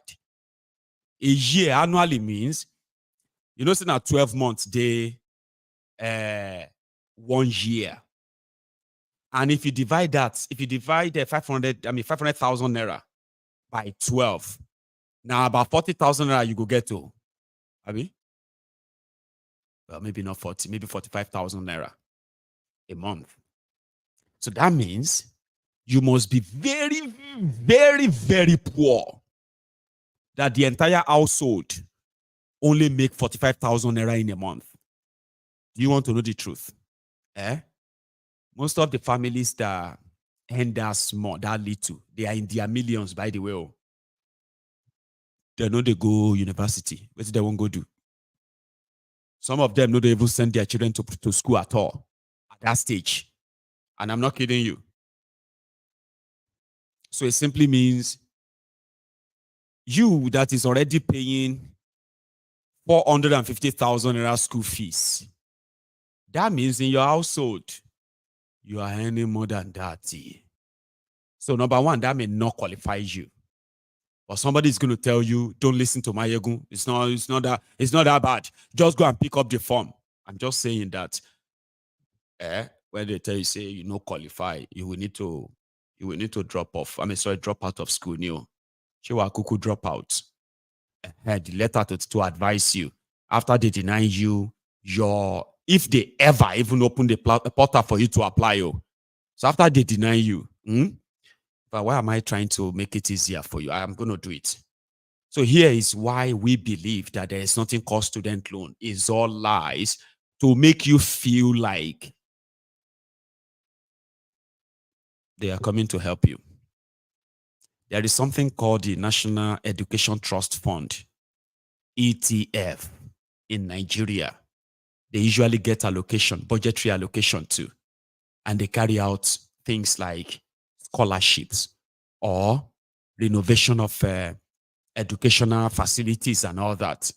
And you probably will see some of them in your localities. When I was growing up, you will see things like ETF, OG, SG, Ogun State Government /ETF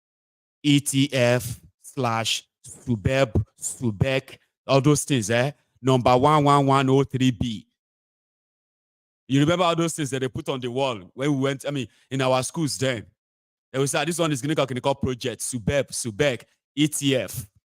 They have that in Nigeria, granting a scholarship to Nigerians who applies. That is the guy in charge of that. That's the guy on your screen there.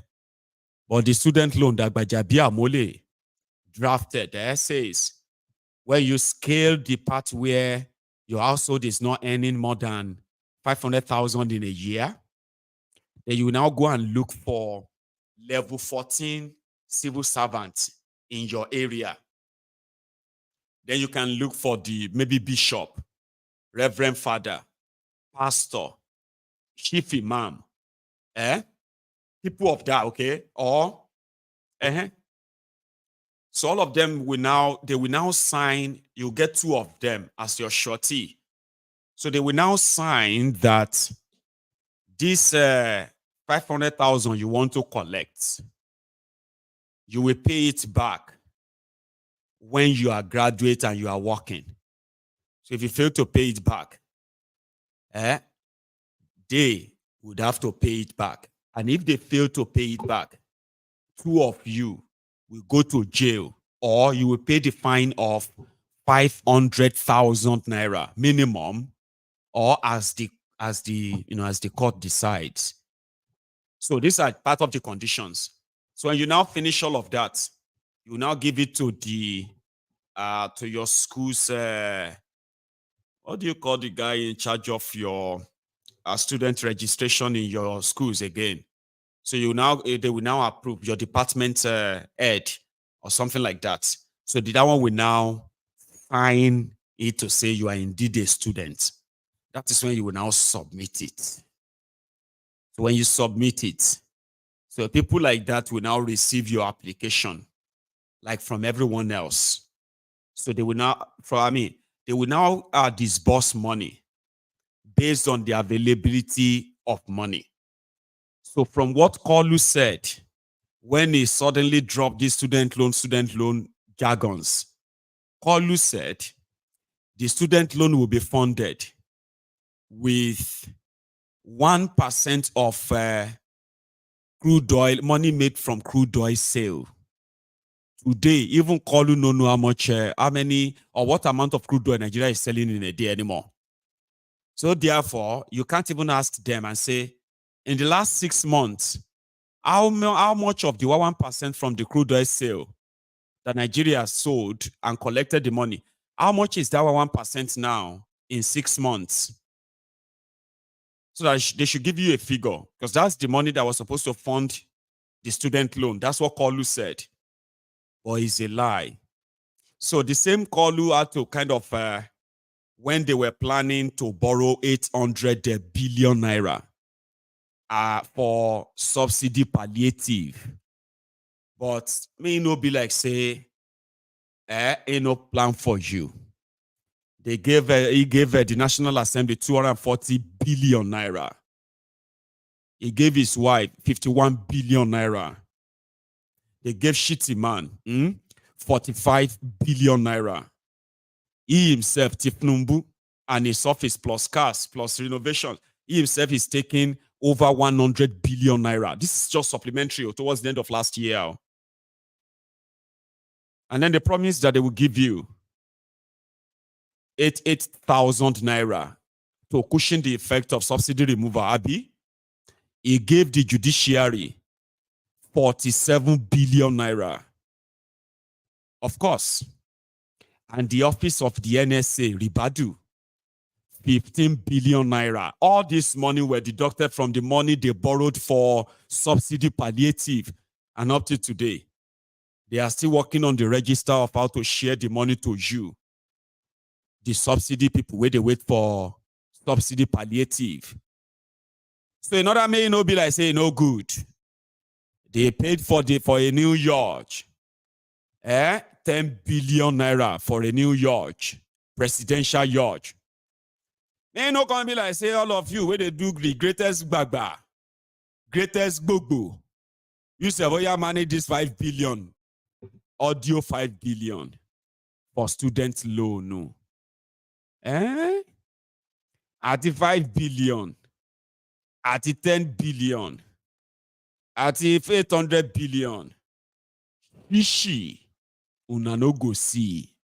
So she will now ask this guy, what is the highest money I can borrow as a student loan? Listen. The opportunity to be funded. A few things which I'd like you to clarify. So quick questions. What is the benchmark? What is the mark? How much, what is the maximum any student can get? Okay, so at the moment, we're looking purely at state-owned tertiary institutions. That's university owned by the federal government alone. Well, we're going to roll this out in phases, but at the moment we're looking at state-owned, so federal government, state governments, and then perhaps latterly, I know the president has expressed the view that actually every Nigerian should be entitled to get a loan to study wherever they want to study in this country. This act will make provision for that, but we're going to roll it out in phases so that we can learn as we go along and we can actually get to the people who need it most and in the early phases. So you're right. We'll start with the federal universities. You asked about the benchmark. So today, there is an average cost for a session at an institution. In certain places, it's 100,000. Other places, it's 150, 200,000. Really depends on the course that you're studying. If you're studying medicine, it's one rate. If you're studying social anthropology, it's another rate. Some of these courses are 5 years, some are 3 years. So, it varies. But the intention is to give applicants who are successful, whose low... You believe him? I tell you, it is the job, but let me explain that to you. If you are a student in Nigeria watching me right now, among those who have who are currently battling the choice of dropping out of school or taking a year break so that you can go and work for money because of this recent tuition increase in Nigeria. We have seen protests everywhere. We have seen complaints everywhere. People's school fees were increased from 14,000 to 180,000, 25,000 to 270,000. Some have had theirs increased to over 500, 600,000. And indeed, in Nigeria, you have the federal schools, okay? You have the state schools. And you also have the primary education, which is meant for the local governments. Because that's how they do it in Nigeria, where they have the sharing formula. So they have a sharing formula that every month, when they share their allocations, right, the federal government will take 55%. The state government will take 25%. Local government will have 20%. Even though the 20% and 25% for the state end up in the pocket of the governors of the states. So this money is meant to maintain that, okay? So when you make decisions like if federal government says, we want to increase the salaries, minimum wage, do you remember, they are saying so to those they pay, because they do not pay everybody in Nigeria. They pay those who are working for the federal parastatals, federal government, Abi. So when you now say we are increasing it, so the state will come and say, we only take 25% of this allocation. So we cannot afford that money that you want to pay your workers. So we will pay this. Okay? Then the local government will be like, no, we can't pay that much. Oh, we will pay this. So all of them, who are controlling these, these stages of government, the money that goes to them, any decision you make doesn't really cover all of them. But when you take any any policy, you make any policy decisions, it affects everybody. Whether you are federal government workers, so you go to the same market. Whether you are state government workers, so you go to the same market. Whether you are local government workers, so you will buy from the same markets like everyone else, okay? So when the idea of student loan came, the states were like, what is he talking about? Does that mean that the federal government of thiefnubu is going to pay for the education of our wards who are like studying in the state tertiary institutions? Of course, there was no plan for any student loan, no. Here you get. But may everybody just flow with time. That's what the matter. Yeah, vibes and inshallah. Vibes and inshallah. When it is time to ask critical questions, now Allah you defined. So, here thiefnubu says student loan means everybody. No.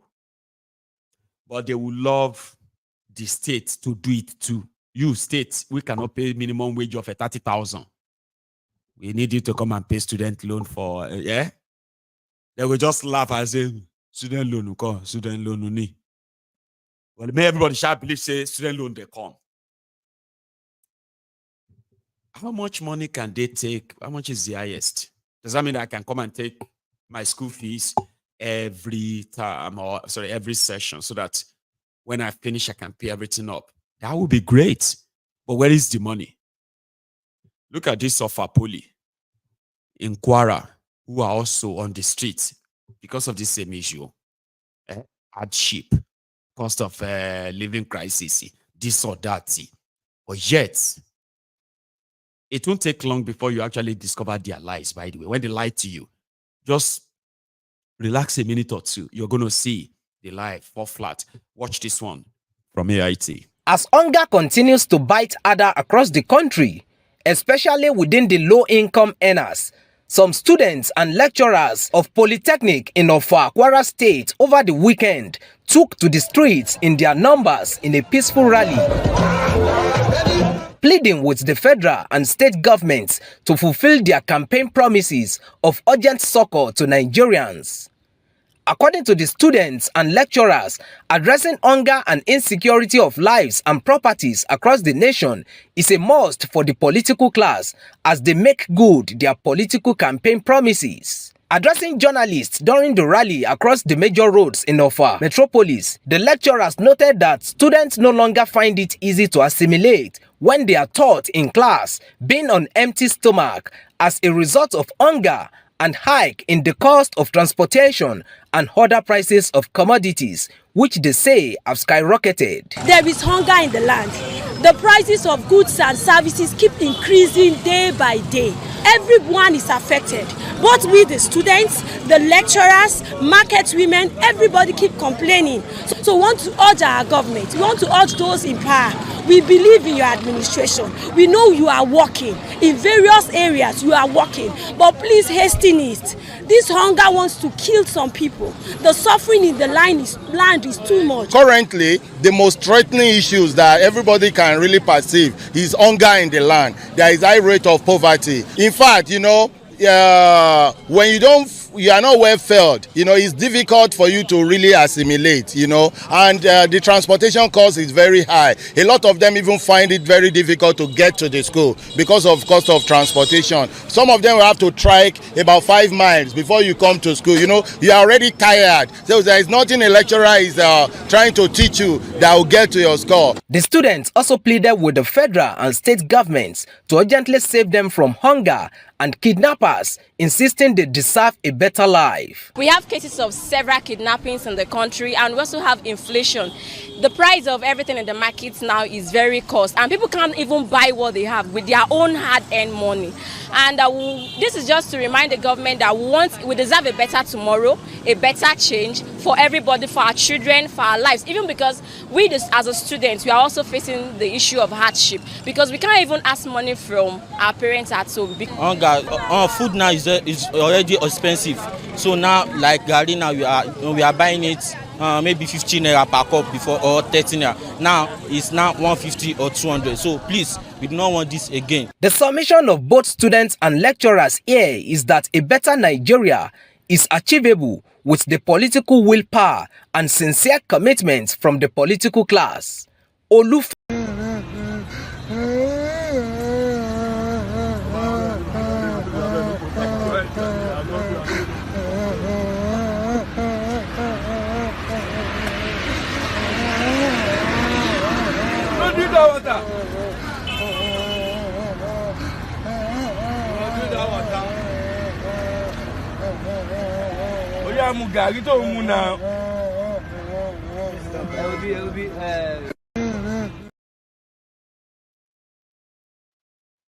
I can easily relate, but I do not have anything to add.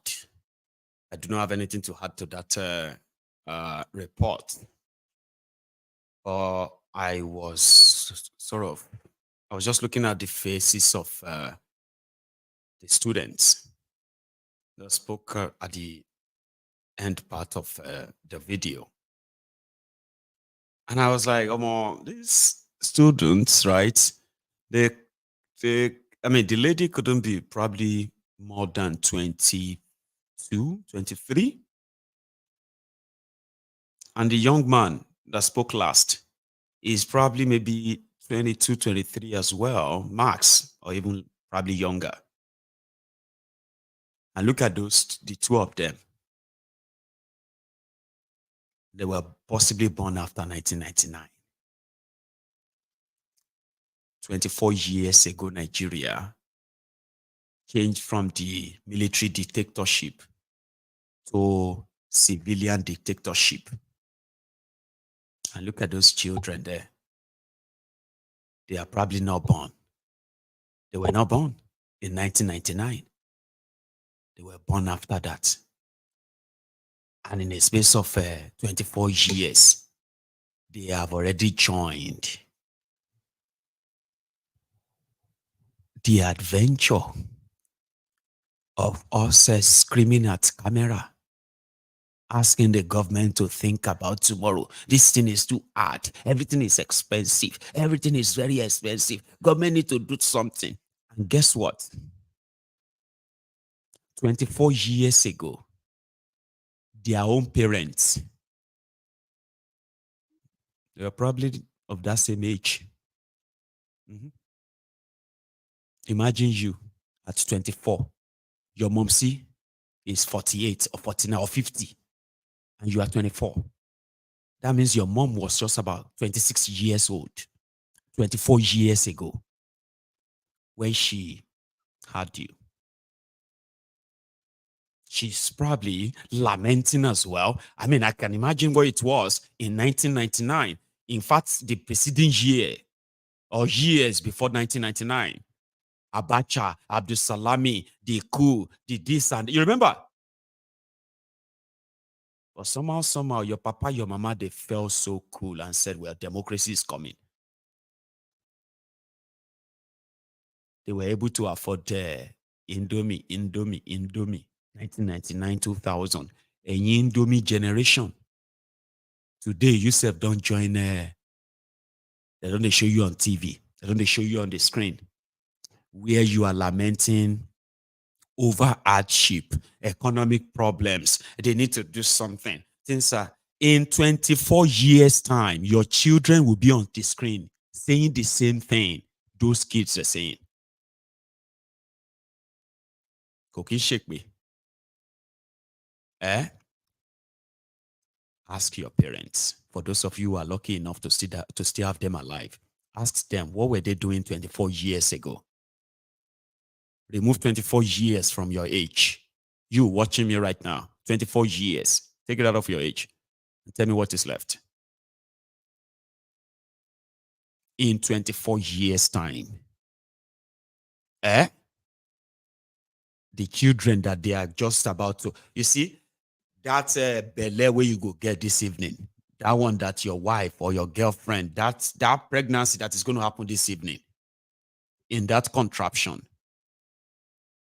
who have no idea that two of you are about to do something now that is about to bring somebody into this contraption. Oh. In 24 years' time, that meeting tonight, the result of that 24 years, the result of that meeting tonight, in 24 years' time, if Nigeria still exists, those children will be on the screen. This school fees is expensive. They should think about our future. What is all this gossip? This whole thing is too hard. It's too tough. Ask your parents where they were 24 years ago. Tell them what were those dreams. Talk to them. They are your parents. They are still there. Talk to them. Mommy, I have a question. Like 24 years ago, what were you doing? Where were you? Ask them. And then ask them, did you ever think Nigeria will get to this stage at all when you were younger, like 24 years ago, ma? Ask them. Let them, one-on-one. If possible, record their answer. Their sincere, honest answers. And I'm saying it to all of you too. Call your children and tell them what you were doing 24 years ago as a Nigerian. Okay? I was a little boy, so I wasn't doing anything per se. I was just waiting for what the world was going to throw at me. At me. But today, I have teenager kids. I have a teenage daughter. I have a teenager son. Yes. In the last 24 years, So when I saw those kids, I was like, God damn it, man. Their own children are also going to also rise that way and complain about the same thing that they are complaining about today. But they are not yet born. You haven't given birth to them yet. That's why we are saying, can you please join us to demand for the peaceful breakup of Nigeria. Break it up to save lives. Even if our own lives can be saved, we at least save the lives of all these innocent children that are going to be born into this. Your children. You see that future they are creating, that place they are creating. Our children won't survive. They won't. Reverend.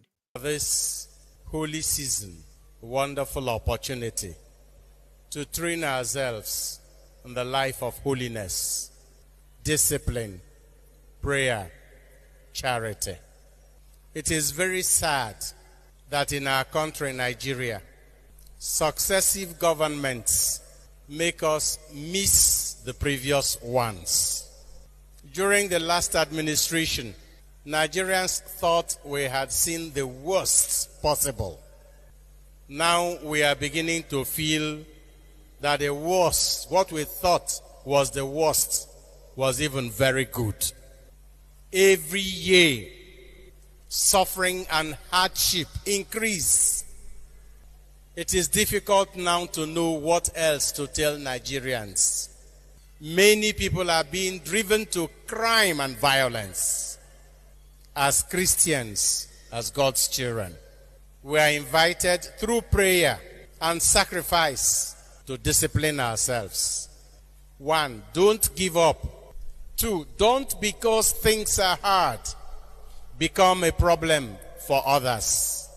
No matter what you choose to do as your Lenten sacrifice this year, make sure at least that you will never deliberately cause another person more pain or hardship.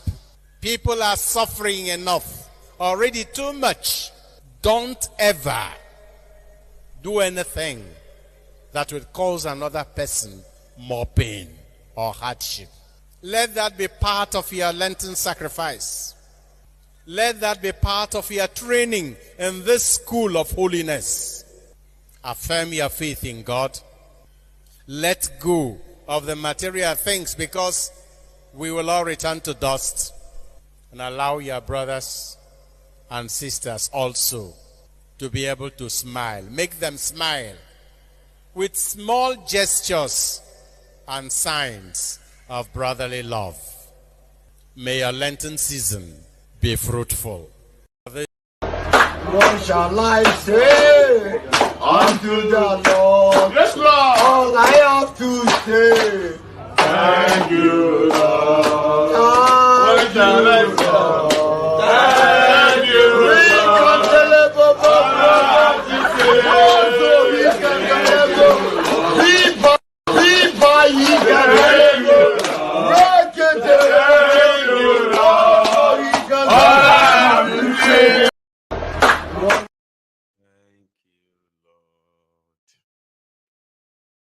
I like that message.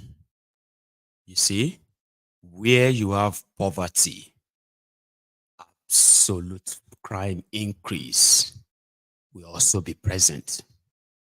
Nigeria is the poverty capital of the world.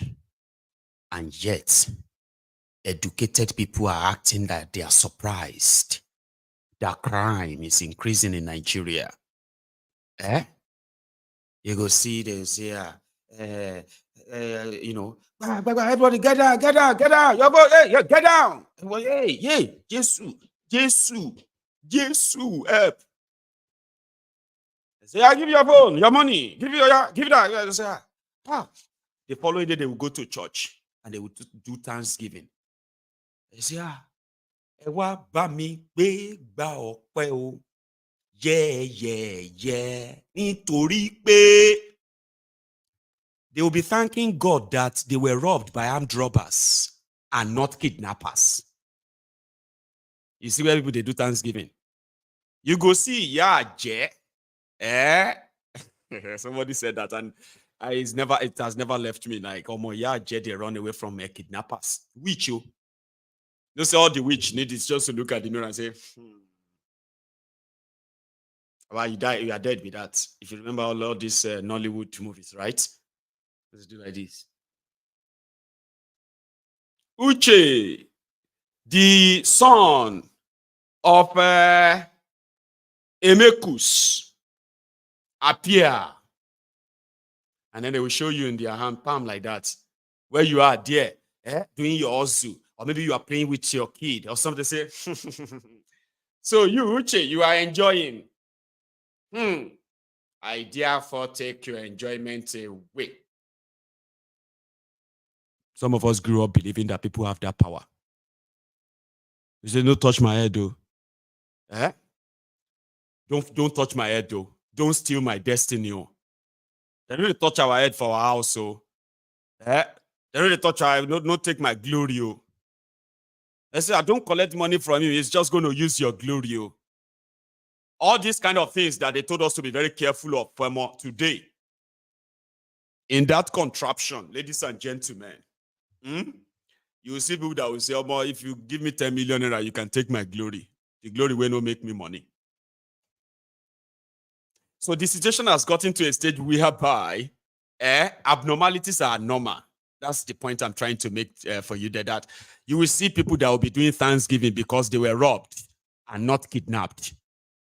And you will see others that will come back and say they were kidnapped, but they thank God they were not killed because other people were killed right there. And they will be great. You know that stuff. I mean, who won't? It is what Nigeria has become. So crime everywhere.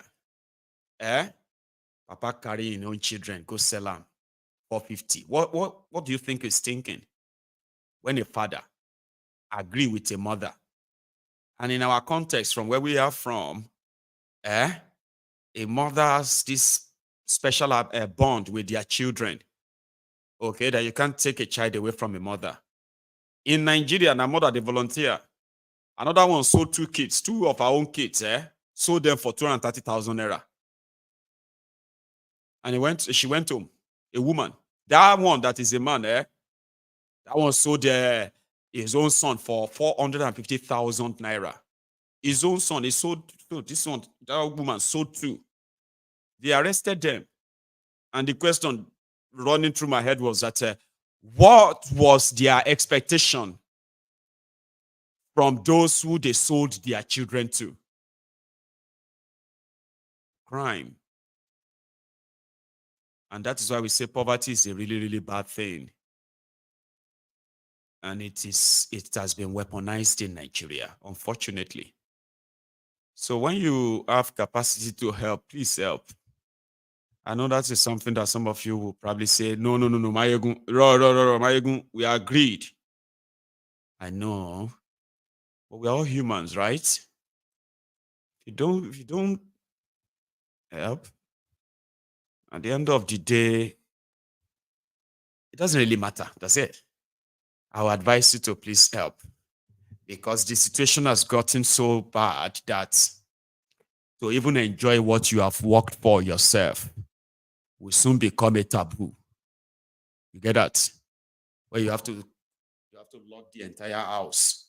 You have to make sure that you also seal the entire door so that your neighbor will not smell that you are cooking. You know that life? Because the moment they smell, they will come to the door and say, you are cooking. So I open the door and you have to. The situation will get to that stage. I have seen people who have a stolen generator that is working. Yes, a generator is working. Everybody is in the room. We're watching TV. And before you know it, we just thought maybe in a fuel finish. We dey hear the generator sound. You know, when you hear your generator next to your window, making that sound, and then it just feel like that.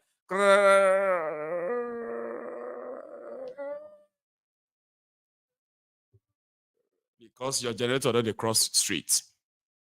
You go first thing say na the light trip.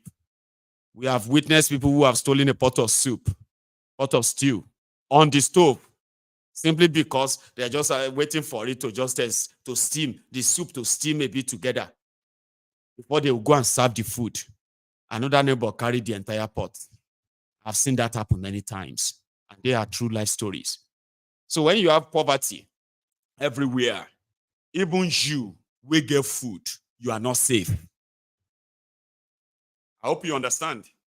Pretend I say you don't know, because when I talk like that, instead of you to agree, like you might even is true, all of them will begin to laugh, because you can also probably remember the scenarios that you yourself have witnessed. We are all from that place, aren't we? So I've seen enough. And that is why they will say, sometimes when you live in a face me, I slap you apartment. One of the things you must learn is never to leave your pot of soup on the stove. Go back to your room. Never to leave your pot of rice on your cooker. going back to your room, you may only be cooking for another family in the house. I've seen riots happen that way. So this is what they do. When poverty is weaponized, even you will get food. I promise you, you are not safe. So what is now the point? It's pretty much like everybody is done for anyway. So I was going to take calls, and I think I will still take calls. Do not forget where this started from. We are trying to gather 40 trillion naira for terrorists in Kaduna. Who go pay them? You. Or Kadobi. Oduduwa Emefiole. They just probably should just go and print the money and give them. Or, I don't know. I'll leave it at that, but I'm going to go make myself another cup of tea, okay? This may take longer because I have to work the all. But I will be back. If you are pretty much interested in phoning in to add your own contribution tonight, the number is on your screen, okay? So when I get back, we will take calls. But if you are leaving, like the broadcast, okay? Share it if you haven't done all of that before. And when I get back, I will take calls. Don't go anywhere yet.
speaking tongue.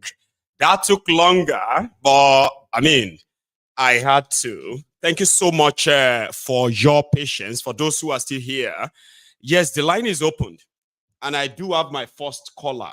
Okay, but I want to send a quick, a special thanks to Prayer Docent.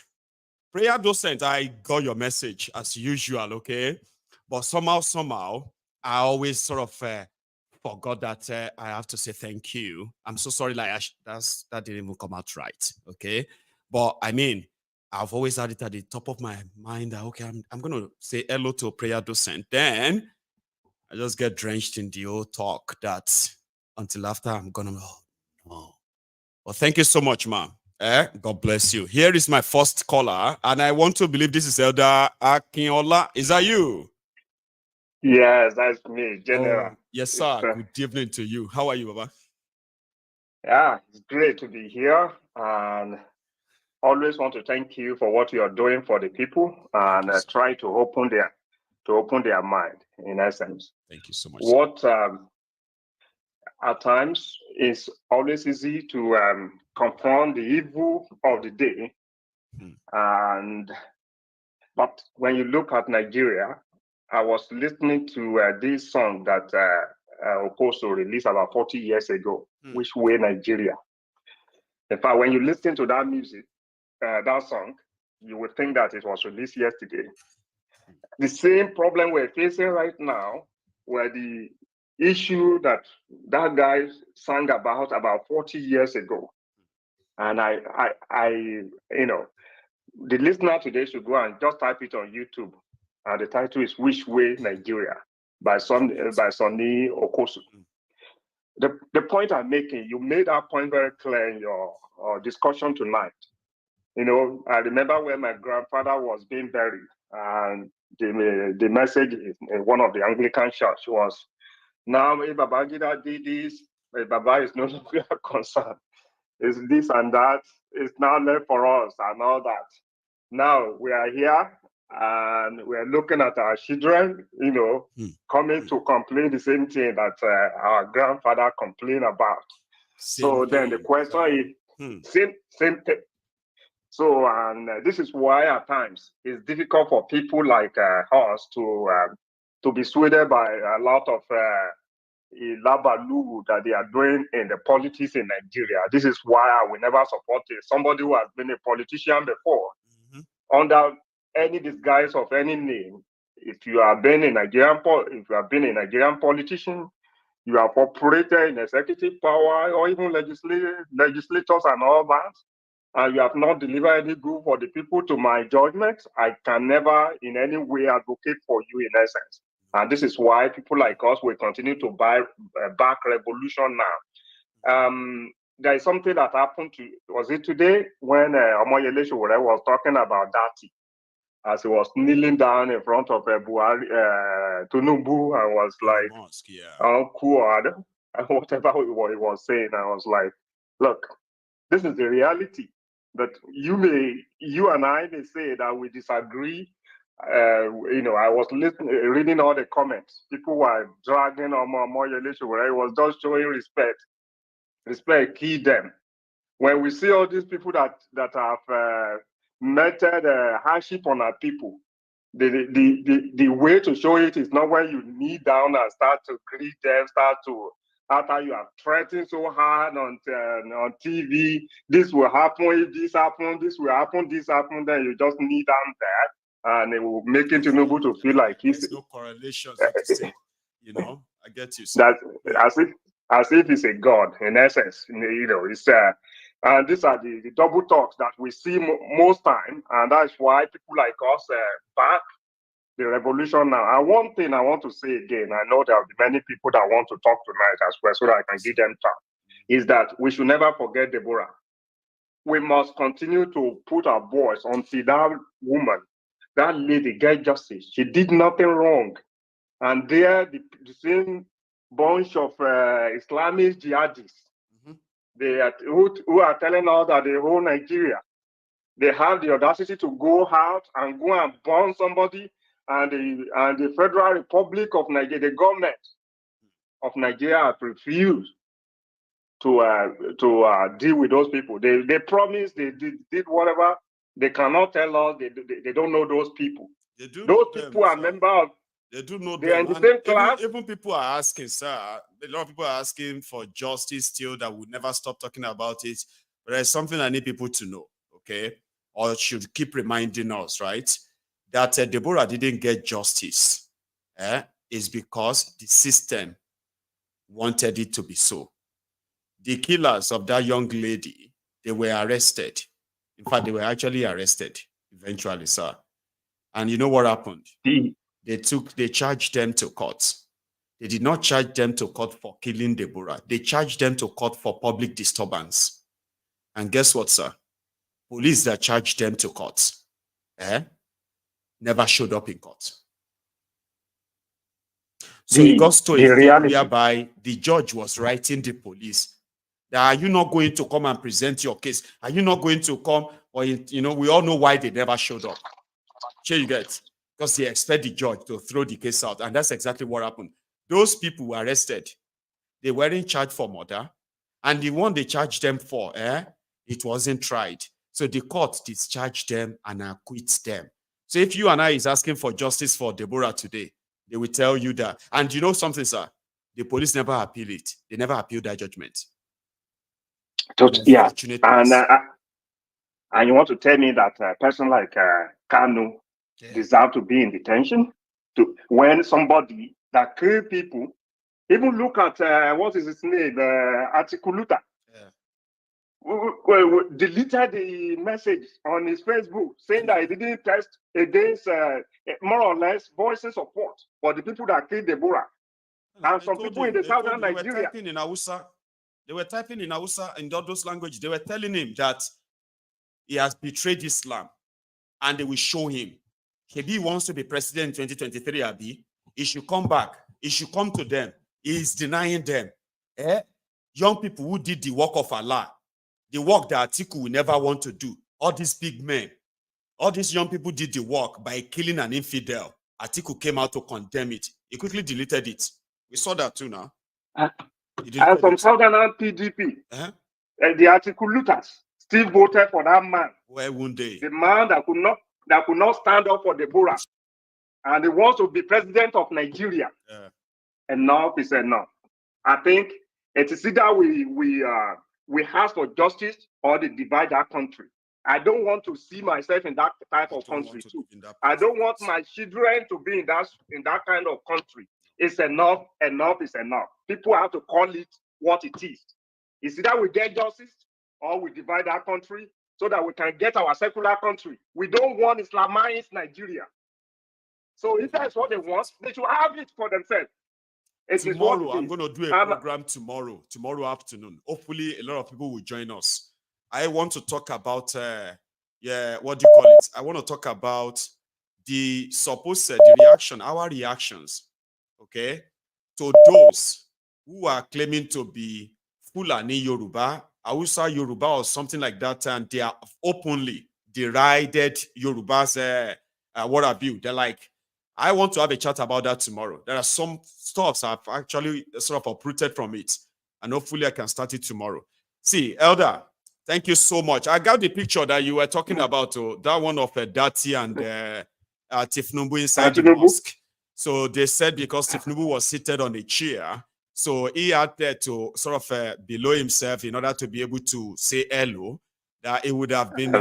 anyway, so... Akinola, thank you very much. That's the picture. Thank you. Thank you so much. Okay. Thank you. Let me take another one, sir. Here is another caller. So sorry that was a little bit skilled, back and forth of a thing. So I'm glad I've sorted it. Hello, can you hear me? Yeah, I can hear you. Good evening, my ego. Oh, good evening, Baba. How are you today? Very good. This is Sir Olu from London. Sir Olu, you are back. Yeah. Baba, how are you doing today? I'm very well, sir. Yeah. Still surviving. Go on. Yeah. Quickly. You said something about like people selling their kids, and I'll give you two stories. There was this where I used to live. I'll just this next what's it called? The next building. This guy was cooking. This is not I'm talking many years ago, this guy was cooking. So he went outside, trying to negotiate with the woman selling gari. He doesn't have money, but he have the soup.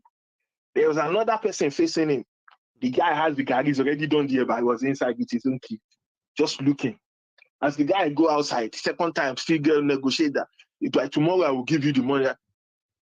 They don't carry the pot of soup, you don't enter. Now the guy raise alarm, begin to check everywhere. I open the door. The balance eating. The family that took the soup. Oh. Yes, sir. The balance they were eating. And he looked at them, he looked at his pot. They told him, they said, you don't even have gari in the first place. Why don't you join us? And you take the rest of the soup away. That was many years ago. Yeah, now that's like your own real life experience, and everybody will just be there like, okay, what's he going to do now? When I was at the Polytechnic Ibadan, telling you 1999, 2000, somebody was cooking. We are Unity Hall. We used to cook at the corridor. This guy just came. This guy was cooking. I went to lie down inside with the stove, with everything. The thing went. The ewa went. You will come out of your room and you'll be like that. When that thing happened, was I not cooking here? Any guy, when that thing happened, they were wondering how would somebody carry the stove and the ewa and all those things. With stove. With stove, everything gone. With pots gone. After that, it happened again. So everybody, they revise the means when they are cooking. You just see everybody. You just bring out one of your notes. You just sit next to your. You will be reading next to your own cooking. Yes. These are not. This is not like yesterday or years ago. Years ago. A lot of you who lived in that area, you've moved on in life. Abi? Yeah. Now you are now hearing that it's happening again. So you just look at it and you picture it. That was there. That brings me to. Was there any time that was Nigeria actually good? That is, I don't like picking on other people's conversation, but when I hear people saying their father said they used to go to, when they were in university, they used to give them this, they used to give them that, and I look at the whole thing, holistically, which of even those free education that they were talking about was actually free? Look at it holistically. Which of the free education was actually free? Which of those buildings that when they say free education, they are talking about tuition now. We know it's only tuition. Just Baba, you don't pay. Baba, you don't pay school fees now. You must have went to Unilag, went to anywhere. Ever since me, I knew. I went to lesson at this thing, offshore peoples, Abulioja. This Unilag, they pay school fees, but all the time they tell you it's free. Where is it free? I've never had. There's nothing that is free. Which free education? Somebody telling you free education. Where? There's free education. People are still paying for exams. People are still paying for this. People are still paying for that. You pay PT, you pay that fee. You pay that fee. When they pack everything together, you'll be asking yourself, why don't they just call it school fees? I challenge all those people that said during the whole time there was free. Buy broom or take cutlass to school, or they don't have to take table or chair to school. And all of them that was shouting there was free education there. They should go back to those primary school they went in Lagos. What's it called? Mafoluku primary school, Ilupeju secondary school. They should show me all those Jakonde building. You know all those buildings that the fence will be almost at your height like this. This and then you have like shed with fence. They should bring the pictures of those buildings if they are still standing. I study geology. Before you build anything in this country, where you are in UK, you will do ground investigation first. You will go back to the history of the land use of that land. They have websites in this country that you can sit down at home and look at the what's it called? Where you I'm telling you about the land. That's true. Yeah. I did some work when I was for this thing. When they were doing there's a place called Vauxhall. They were doing the regeneration of all those areas, 9M, all those places. God, they've done a lot of industrial work there. They have to get the whole land remediation and scrape off the whole land and lay another type of soil on it. And this thing is not, if you do the ground investigation and the money doesn't come in, after 5 years, all those ground investigations that you people did, they have to do another one. Because as we are standing, the way we are getting old, the way we are breathing, is the same way the ground is moving as well. The same way the sea is reclaiming the whole floor every day. Now, if people, I want those people to come out and tell me that this was actually when they were going to those schools, they didn't pay anything. They didn't have to buy anything. They didn't have to take toilet roll to school. People that will make it so compulsory for them, their teacher will be selling what's it called? Granite for them. They have to buy. Their teacher will make bones and come and sell it for them. They have to buy. Let's even leave that one.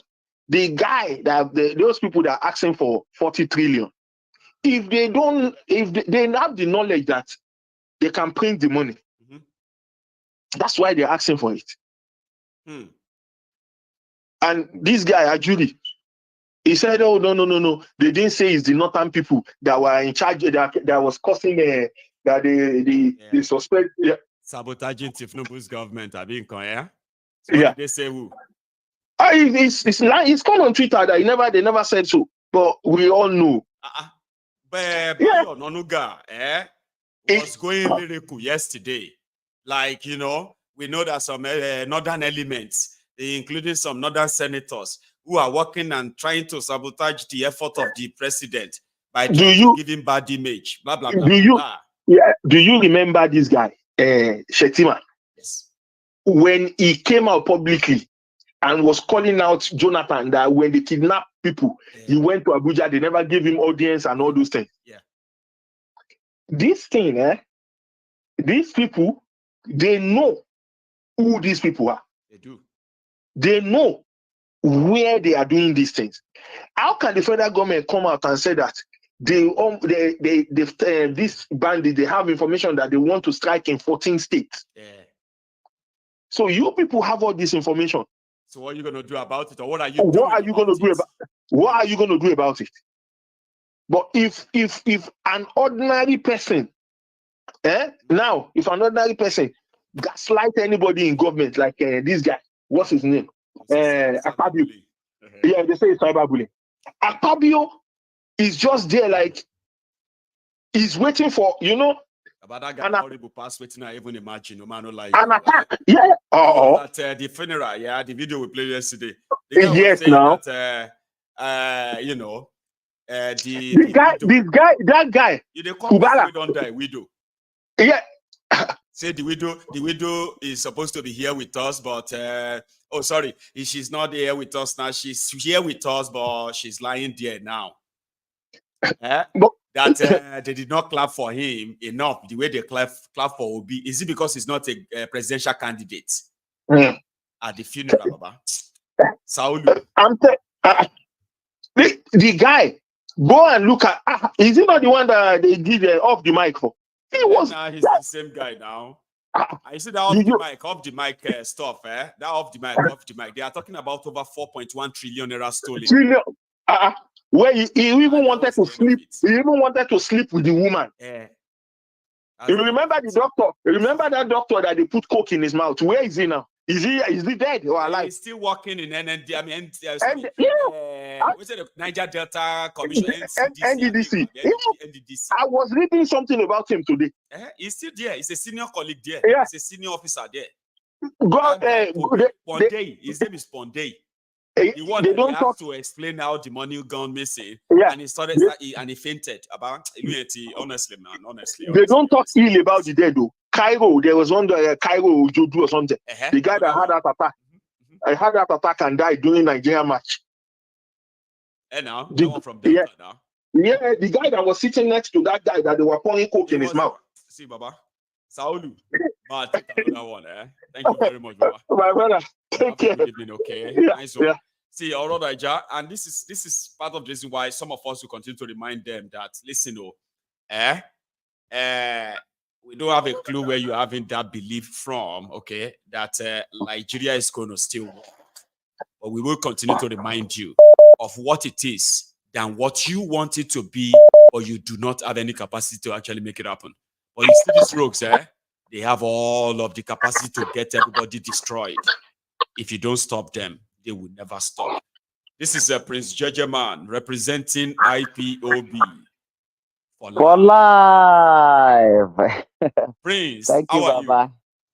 I'm fine, oh, Baba. My Tikano Mike, at the hello. Thank you very much. How you I doing? hear you too. We are back Well here. done, well We are done. now trying to crowdfund. We need 40 trillion naira to pay terrorists. And some said maybe they should just go and print it. Nah, wow. You know, yes, now money the central bank now. There's machine there to print money. You know, every kidnapper now will be running towards the north. You know, business, the business. 40 trillion. No be smart, you know, Baba. Hey. Now, wow, this one, they don't upgrade. They don't upgrade. You know, say Hamas don't join them now. Hamas don't join them now. So this one international And dollar racketing. International racketing now, you know. Hey, now Nigeria don't enter story. 40 trillion. Nigeria don't enter story, Baba. You see this Aerofy Pekin now. Maybe you see her recently. You know, say that guy own terrorism go pass in Papa. Oh no, that's You don't see the Aerofy hatred Pekin. all over him. You could, those who read people reactions and all of that, they could tell that he's actually going to be a very dangerous person. Very dangerous person. Unfortunately, right? He's been eased into their political arena. So yeah, if Nigeria is still Nigeria, those are part of the future terrorists that will have political power that our children will have to deal with. You know that? Not true now, but this one, the terrorism there for a face, you know, for an action, everything. Those that I be talk saying go useless boy, that boy. He's the same boy that will be threatening people that he will rape their mothers. He will rape this. Any small thing, I will rape your mothers are begging for my own this. You know, I've got a very nice car. Go and ask your sisters. Go and ask your mothers. Go and ask this or that. They love my this. They are begging for it.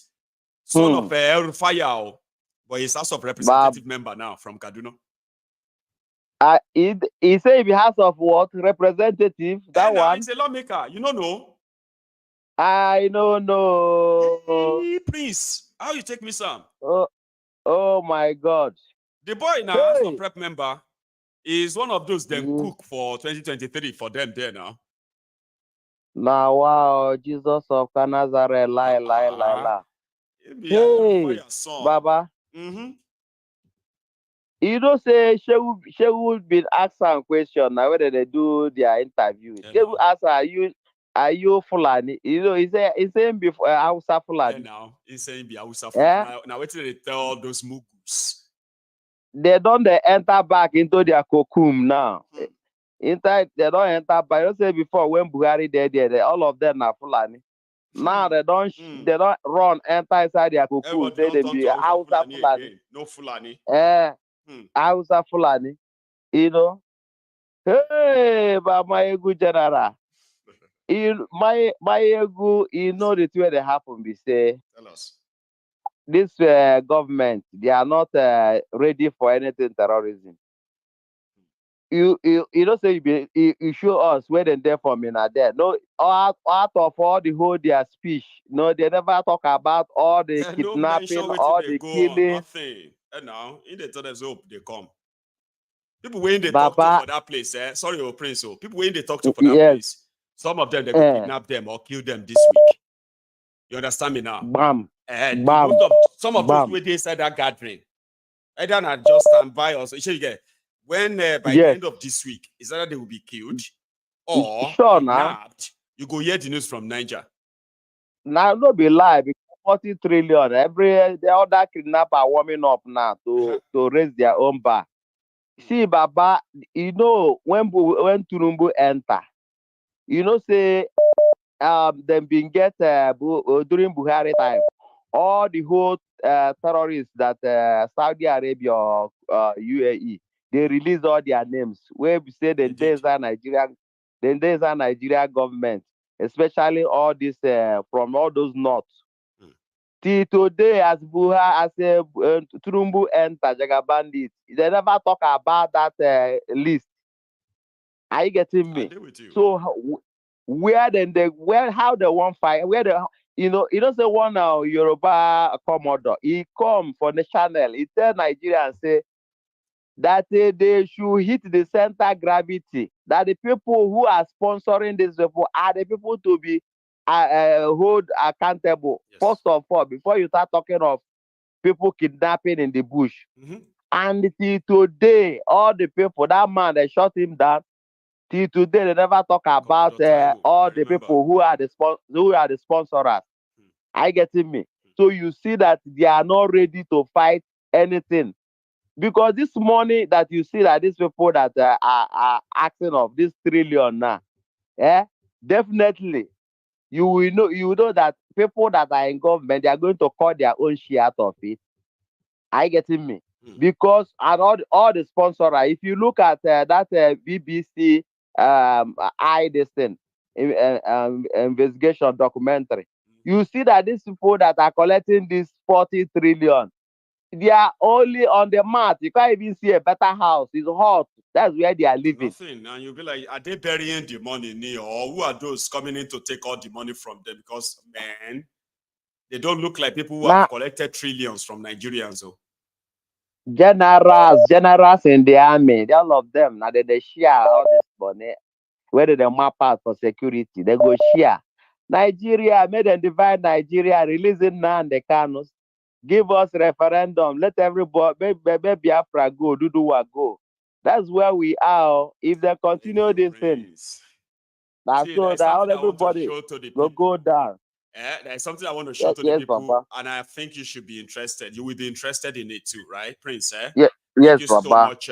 Thank you so much for calling in. Okay, I will take another call, but before I do that, I'll show you something.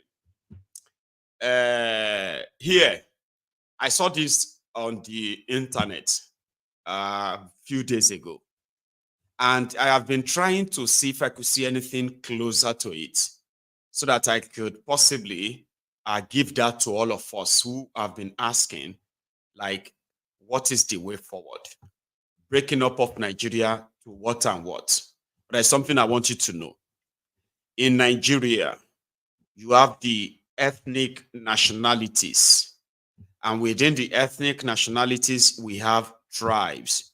These are supposed to be the subgroup of people who share so much in common, language, culture, and the rest of that, right? And they live in the proximity of one another. So they believe that the closer you are and what you share together, you could be classed as, of this ethnic nationality. But that does not take away your identity. I am an Ijebu man, and I'm also a Yoruba man. So when it comes to the larger group of the body of a nation, I am a Yoruba man. But when it comes to the component subgroups that will make up that space that you say a Yoruba nation, then I am from the tribes of Ijebus. Now with that, we have, for sharing things in common and all that, right? When they created states in Nigeria, they did not create states based on people sharing anything in common. No. They created states in Nigeria to further entrench and establish the divide and rule that will later serve the purpose of the rogues who have brought Nigeria to this state today. So here is something that people said. Number one, for anybody to even begin to even talk about, let us negotiate or let's have a conversation, people need to be allowed to be identified with their own ancestral land, not where you have the Igbos who are indigenous to their different lands. And therefore, when they started creating states, they started cutting some of these Igbos. They started cutting them off the space where should have been the majority of Igbos. as a region. So they use that politics to cut them off by seeing Igbos in Kogi, Igbos in Enugu, Igbos in Benue, Igbos in Bayelsa, Igbos in Portami Rivers, Igbos here, Igbos there, and you will see them to the point that they've made them minority. Same thing happened to where you will see the Yorubas, where you see some of those places where they have actually cut off Yoruba land and they call them North Central. Places like Kwara is a Yoruba land, but it has been pronounced and projected to be seen as part of Northern Nigeria. They call it North Central. They did not say South Central, but for political reasons, they put them there. But it's a Yoruba land, it's not Northern Nigeria. So if you have to kind of let everybody have their own representation in a contraption you call Nigeria, this is something the closest that you can have in place of the Fulani created state in Nigeria. You see, where you have the Kanuris, they can have their own space. And if they want to have their own country, of course they can. You see, where we put Hausa Fulani here, there are more and more other ethnic, tribes there, right? But this is where you will see the majority of them, where they call themselves the Hausa Fulani or Fulani Hausa. Now you see all these areas. If you look at this map, you know where all these are as states. But by the time you begin to draw the map of all these states, you will realize that they have been cut off into different parts in a way to ensure that they arrive at a particular end result. And the end result is what you have today in Nigeria. So when you have people like this, or you can even like match people that share others together, like, see, the Shekiri, the Yorubos. There are those who share something with the Yorubas. But like I said, this is not a map to say if you want Nigeria to go their separate ways and all that. That was how the Nigerians space should appear. Not all those funny names. Akwa Ibom, Cross Rivers, River States. What other funny ones like that?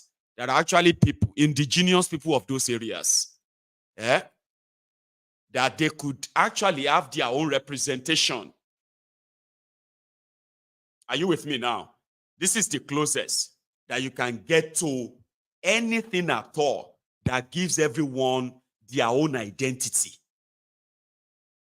And if you want to have if they are talking about a federal system of government, that is how everybody should appear. And everybody should rule themselves. Rule yourselves at your own pace. And when you know that the person representing us here, they are this or that, you are not going to be a minority in a state that you did not create. None of us sat down together to actually have a referendum to create any state in Nigeria. So like I said, that's the closest. There are other means too, where everybody could, Nigeria has over 250, ethnic nationalities. Nigeria speaks over 500 languages. There are owners of those languages. But guess what? Like I said, in Yoruba land alone, where we say we are Yorubas, you have more than 100 languages in Yoruba land alone. With not languages per se, but you say diction or accent, an accent, or what do you call that again? That you say intonation. Something that you say, you are still speaking Yoruba, you are Yoruba, but there is a different twist or tone or tongue to it because of who you are, where you come from. And some said they are worried that some of these are bigger ethnic nationalities or tribes, they will swallow the rest. No, that's not how it works. When you share something in common, that means you have something in common. And when you are able to sort of, even if you run into your own problems, you'll be able to resolve them because there's something you share in common. And there will be no minority or majority in a country where people share something in common. I promise you, except the political majority and minority. But when it comes to your country, there will be no minority or majority. Hello there. Hello, Baba Mayegun. Hello, sir. How are you? I'm fine. My name is Emmanuel Adebanjo. If you always remember, you can remember me when I say Baba 70. Baba 73. Baba 73. I'll be 73 March 21. I remember you now, sir. Baba, thank you so much. How are you, sir? How are you today? I'm fine. I'm fine. I'm always liaising with Princess on our program, so I never bother to call. This is my first time in calling about. There's something I'm supposed to discuss with you personally, okay, sir? But they just haven't really, they haven't really made that happen. But we'll have Princess do something about that. Okay. You understand, sir? Thank you so much for all you do. No problem. Okay. We thank God. We thank God. Thank you, sir. Now I decided to call now because of that young man that spoke before. What's the name of our musician? Who just spoke? The last speaker. Yes, the I last wanted speaker. to remember the one that which way Nigeria, Okosun. Yeah. No, not that one. Which one? Not that one. I'm not talking about Okosun. The last speaker. Oh, my last caller, Prince Jejema. Prince Jejema, that's right. I want to speak about the guy that spoke before Prince Jejema. That young man was talking about free education, that there was no free education. Well, because he's ignorant, I know he must be, maybe he's not up to more than 40 or so. I'm 73. We actually enjoyed free education, and I want to educate him. Please, sir. Now, the free education we had was actually free education. We made them, when Awolowo did that free education, at least I was in primary school from 1959 to 1963. So during that time, where there was no, like the one was saying, they take pews or they take some things to school. There was nothing like that. There was absolutely nothing like that. Everything was free, including books. Yes, even Jakonde was giving free books. The building he was referring to may not be the population of Lagos. You all know the population of Lagos. It's not only Yoruba in Lagos. But so you cannot, and before Jakonde started that program, they used to have 2 or 3 shifts per day in a school. I heard the story too. Yeah, they always have morning school, afternoon school, and evening class. So that is true. So for you now to accommodate all of do a one shift school, you need so many classrooms. More classrooms. So that is what that's right. That was what brought about the shoddy building, the buildings that Jakonde did. Yeah, the makeshift. They will say, yeah. That's right. Exactly. Just by the way. So during the time of Awolowo, there were buildings, and where there were no buildings, because not only Yorubas, even people were coming from other regions into the Western region to enjoy the free education, including the Northerners and Igbos. It's on record. I had Igbos as classmates. Yes, sir. Yes, and I had Hausas as classmates also. So now that is just by the way. Then the kind of college we enjoyed, you can never compare it. Even the British standard, they will struggle to attain it. During our own college, with 50 you had vouchers, meal vouchers, and each is just 50 pence. 50 pence meal vouchers, and that 50 pence, the food you get in the cafeteria, you cannot even finish it. It is so, the kind of food they serve you in Unilag, in UI, even if before it became OAU, this kind of food you eat is the envy of even foreign countries. I am telling you the facts. So I want that young man to know this. Nigeria, that time every region had its own policies. The Western region was separate, North was separate, and East was separate. Even ABU, Ahmadu Bello University, Yusuka, all of them were competing. So it is it was real education.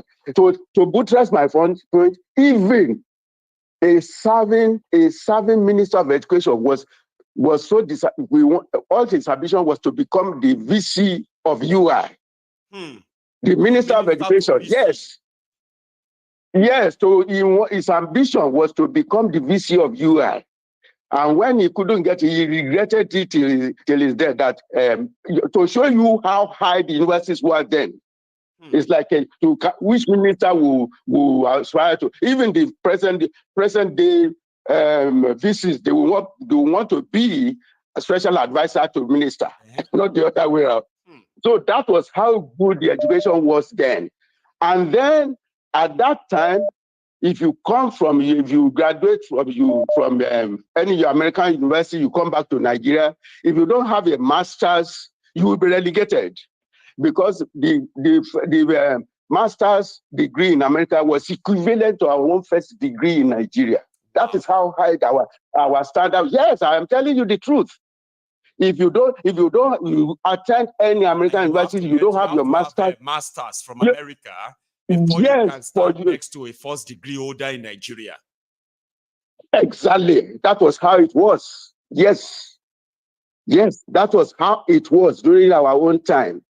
Then, I don't want to waste too much time on that. Let me go. You have no idea about the part of history you're sharing with us right now. This is not about what we read. This is what you experienced. Oh, yes. You know, you experience it, and it's interesting.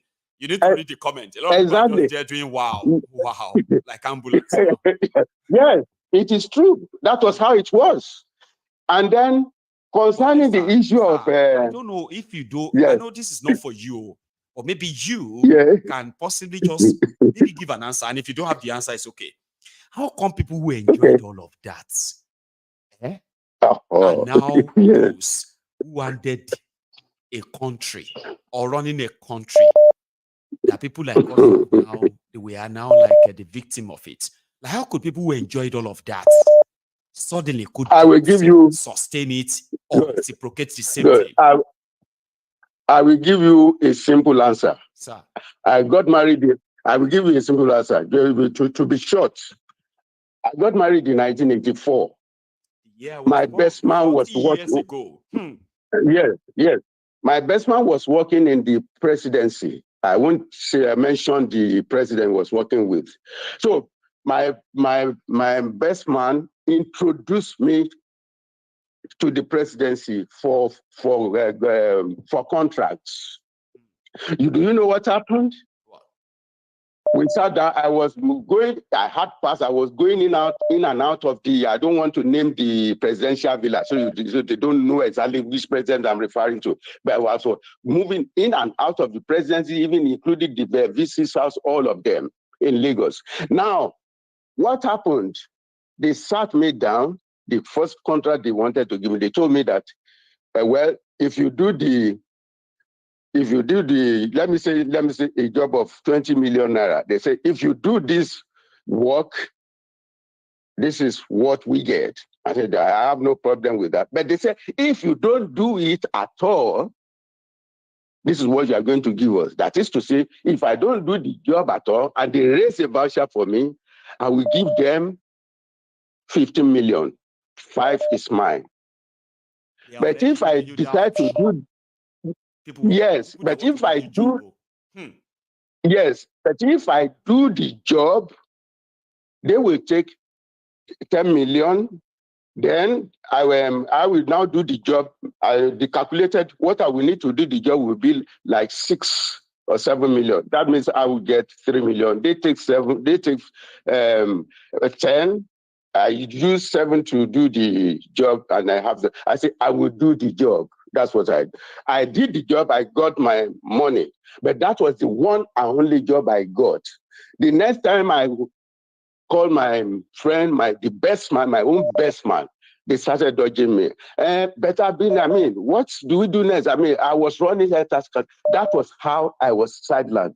That is when I now saw what was happening later, I knew that Nigeria has been finished long ago. All those roads you see everywhere, they highlight on TV that they look at this bad road, road to road, and this road is bad. All of them have been awarded, I can assure you on paper. The contractors have been paid, but some people, yes, the money is on people's pockets.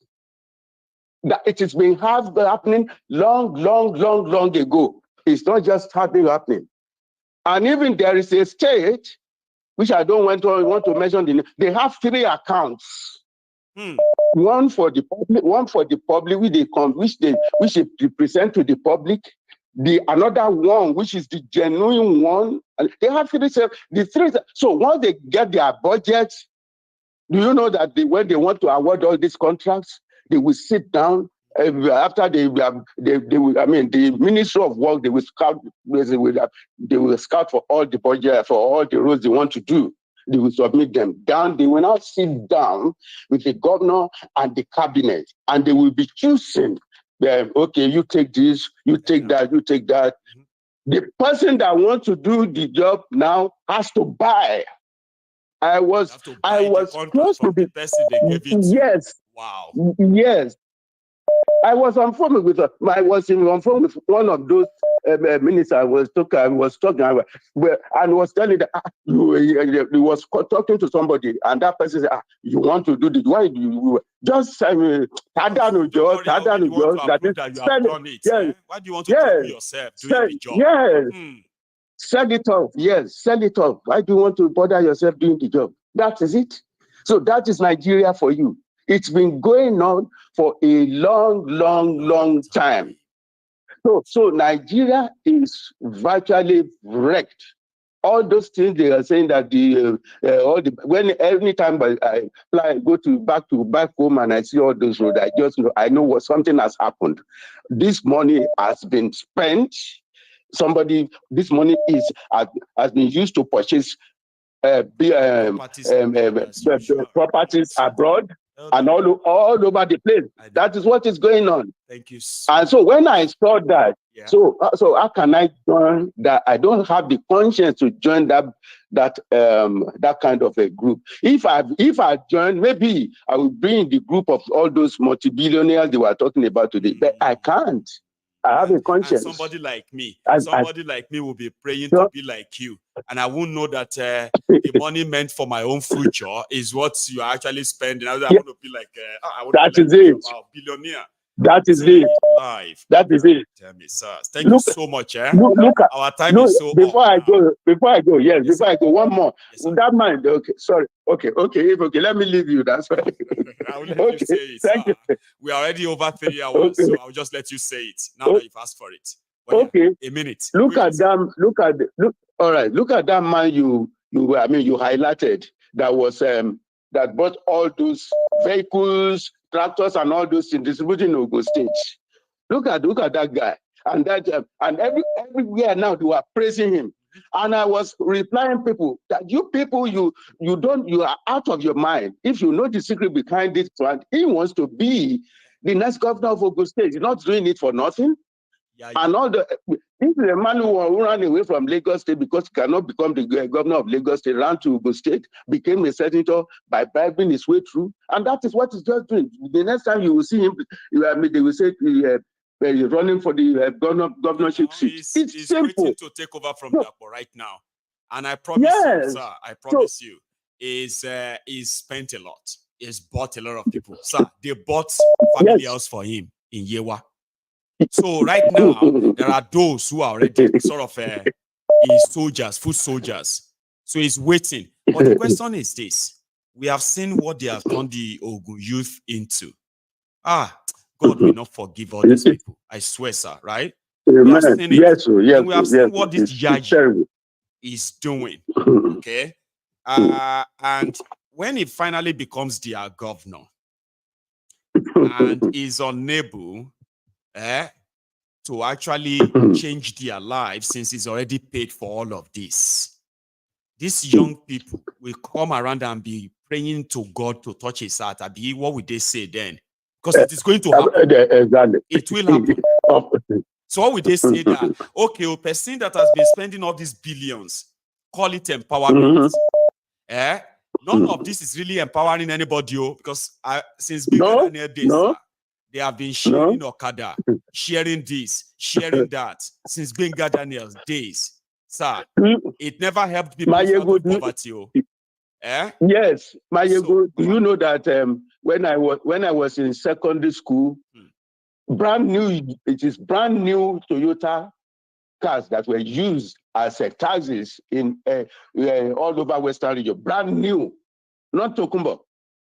Brand new Toyota cars. 11 taxis. Yes, they were all brand new. Okay, this was this was in the early 80s, so I mean the late 70s, 79 till like around 1990.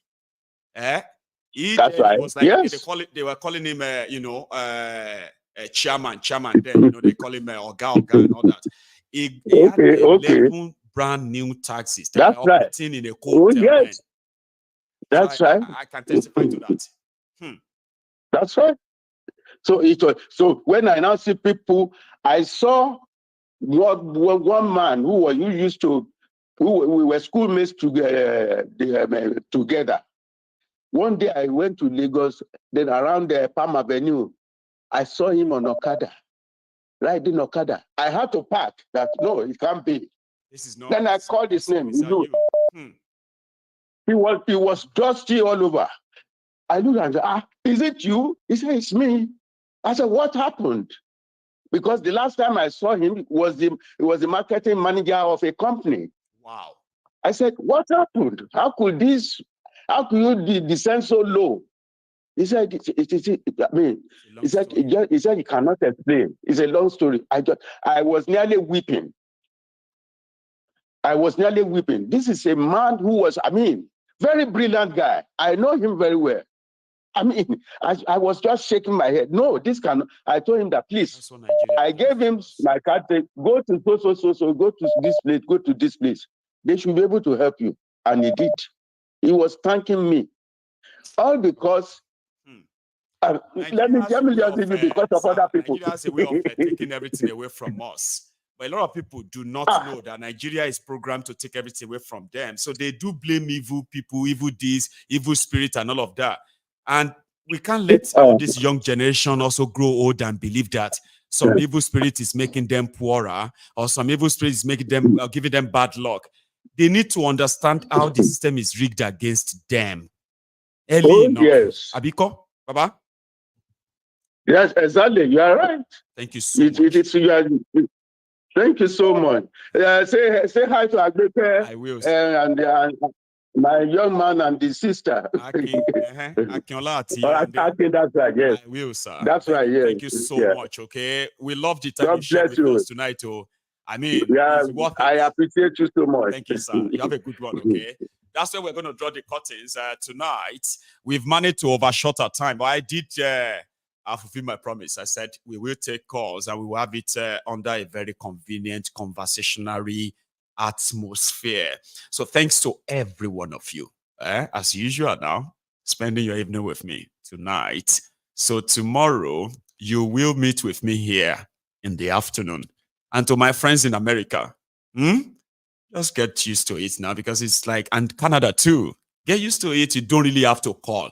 You can put it on and make me your, okay, I'm going to see if that works anyway, okay? Like make that your money, sort of a money tea while you are getting ready to work. Whether you are driving to work or you are taking the bus or you're taking the train. You can have it at the background where you can plug in that your headset and listen to Mayego. It's always going to be afternoon here when that kicks off, okay? And I am also considering starting our program earlier now that we have, we do have our own studio. Remember why we always have the Mayegun's Diary Political from 8 p.m.? It was because I always had that at home. Now we have a studio. I know a lot of you are so used to it. We might need to kind of bring it forward a bit. and begin to do our program from maybe 7 p.m. instead of 8 p.m. Think about it. I'm not saying right now, okay? But I am considering it, and I'm saying it to you ahead of time. Thanks so much for your time this evening.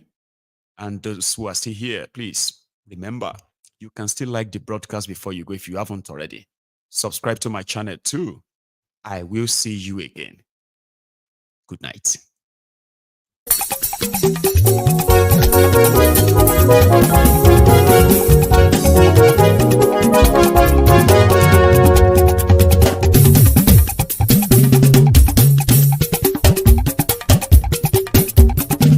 Mayegun làwa mọ̀ làmọ̀ tó dòdòdò. Mayegun dayari Nayibi number one. Mayegun làwa mọ̀ làmọ̀ tó dòdòdò. Mayegun dayari Nayibi number one. Mayegun ti dé o ọ̀rẹ́ ara ìlú. Mayegun dayari Nayibi number one. Lórí Facebook lórí YouTube. Mayegun dayari Nayibi number one. Gbogbo bó ṣe ń lọ ni Mayegun já wa sí. Mayegun dayari Nayibi number one. Àṣírí ọ̀jẹ̀lú kì í bò níbẹ̀ o. Mayegun dayari Nayibi number one. Bó bá ṣe eré àní Mayegun máa wí. Mayegun dayari Nayibi number one. Ó sì tún ṣe eré wàá gbọ́ níbẹ̀ o. Mayegun dayari Nayibi number one. Mayegun dayari politico. Mayegun dayari Nayibi number one. Godfatherism kò sí lọ́rọ̀ Mayegun. Mayegun dayari Nayibi number one. Ẹ farabalẹ̀ sẹ́ o kẹgọ́rọ̀ lẹ́nu o. Mayegun dayari Nayibi number one. Àní Mayegun làwa mọ̀ tó dòdòdò. Mayegun dayari Nayibi number one.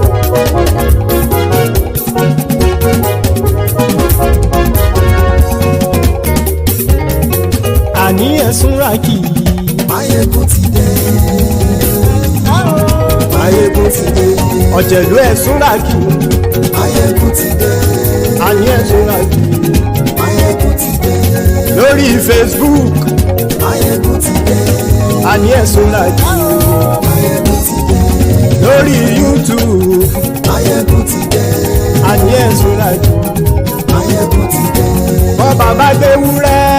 Mayegun máa wí. Àní ẹ̀sùn ràkì. Mayegun ti dé. Ijó ìgbádìyẹ. Mayegun máa wí. Àní ẹ̀sùn ràkì. Mayegun ti dé. Pẹ̀sìdó bá rúfin o. Mayegun máa wí. Àní ẹ̀sùn ràkì. Mayegun ti dé. Bí gómìnà gbówó jẹ. Mayegun máa wí. Àní ẹ̀sùn ràkì. Mayegun ti dé. Ọlọ́pàá ti ń gba rìbá. Mayegun máa wí. Àní ẹ̀sùn ràkì. Mayegun ti dé. Aṣòfin tí ń rúfin o. Mayegun máa wí. Àní ẹ̀sùn ràkì. Mayegun ti dé. Òpùrọ́ olóṣèlú. Mayegun máa wí. Àní ẹ̀sùn ràkì. Mayegun ti dé. Ọ̀jẹ̀lú ẹ̀sùn ràkì. Mayegun ti dé. Àní ẹ̀sùn ràkì. Mayegun ti dé.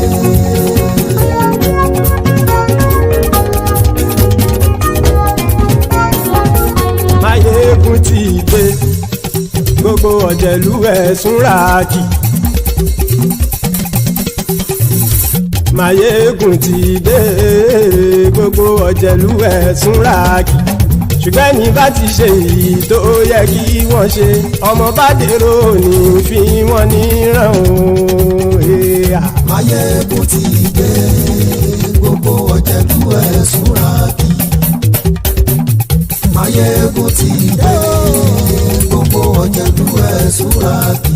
Ṣùgbọ́n ní bá ti ṣe èyí tó yẹ kí wọ́n ṣe, ọmọ bá dèrò ní fi wọ́n níran. Wọ́n fowó bẹ́ẹ̀ o. Mayegun ó sọ pé wọ́n ò fẹ́ bẹ̀. Wọ́n fowó bẹ́ẹ̀. Mayegun ó sọ pé wọ́n ò fẹ́ bẹ̀. Oníkan ṣáàtì ṣe èyí tó yẹ kí wọ́n ṣe fáwọn ará ìlú tó gbé wọn débẹ̀ o. Mayegun ti dé. Gbogbo ọ̀jẹ̀lú ẹ̀sùn ràkì. Máyégún ti dé gbogbo ọ̀jẹ̀lú ẹ̀ súnra kì ṣùgbọ́n ní bá ti ṣe yìí tó yẹ kí wọ́n ṣe ọmọ bá dẹ́rọ̀ ò ní fi wọ́n níran. Kì máa yí ṣe eré ọ̀rọ̀ yìí kì í ṣe ẹ̀fẹ̀. Kì máa yí ṣe eré ọ̀rọ̀ yìí kì í ṣe ẹ̀fẹ̀. Ẹni bá ti lè lẹ́bọ̀ lẹ́rù o ọmọ bá dèrò kàṣàyè tú wọn síta. Máyégún ti dé gbogbo ọ̀jẹ̀lú ẹ̀ súnra kì. Máyégún ti dé gbogbo ọ̀jẹ̀lú ẹ̀ súnra kì ṣùgbọ́n ní bá ti ṣe yìí tó yẹ kí wọ́n ṣe ọmọ bá dẹ́rọ̀ ò ní fi wọ́n níran.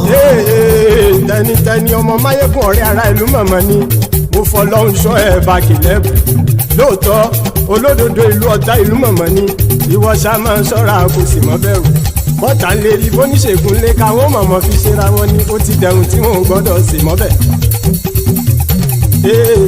Èèpo ọ̀bọ lọmọ bá dérò tàjẹ́ ò gbọ́dọ̀ jẹ́ ó ti jọba lórí àbínú ẹni kò sì mọ́ bùyà àìsíwọ́lu ní ẹnìkẹ́ ìgbódì ẹyin lábàrá o ó kó ẹni tó bá dán wò á kàmù. Máyégún ti dé gbogbo ọ̀jẹ̀lú ẹ̀ túnra kì. Máyégún ti dé gbogbo ọ̀jẹ̀lú ẹ̀ túnra kì o. Ẹni bá ti ṣe yìí tó yẹ kí wọ́n ṣe ọmọ bá dèrò òní fi wọ́n níran o. Máyégún ti dé gbogbo ọ̀jẹ̀lú ẹ̀ súnra kì. Máyégún ti dé gbogbo ọ̀jẹ̀lú ẹ̀ súnra kì ṣùgbọ́n ní bá ti ṣe yìí tó yẹ kí wọ́n ṣe ọmọ bá dẹ́rọ̀ ò ní fi wọ́n níran.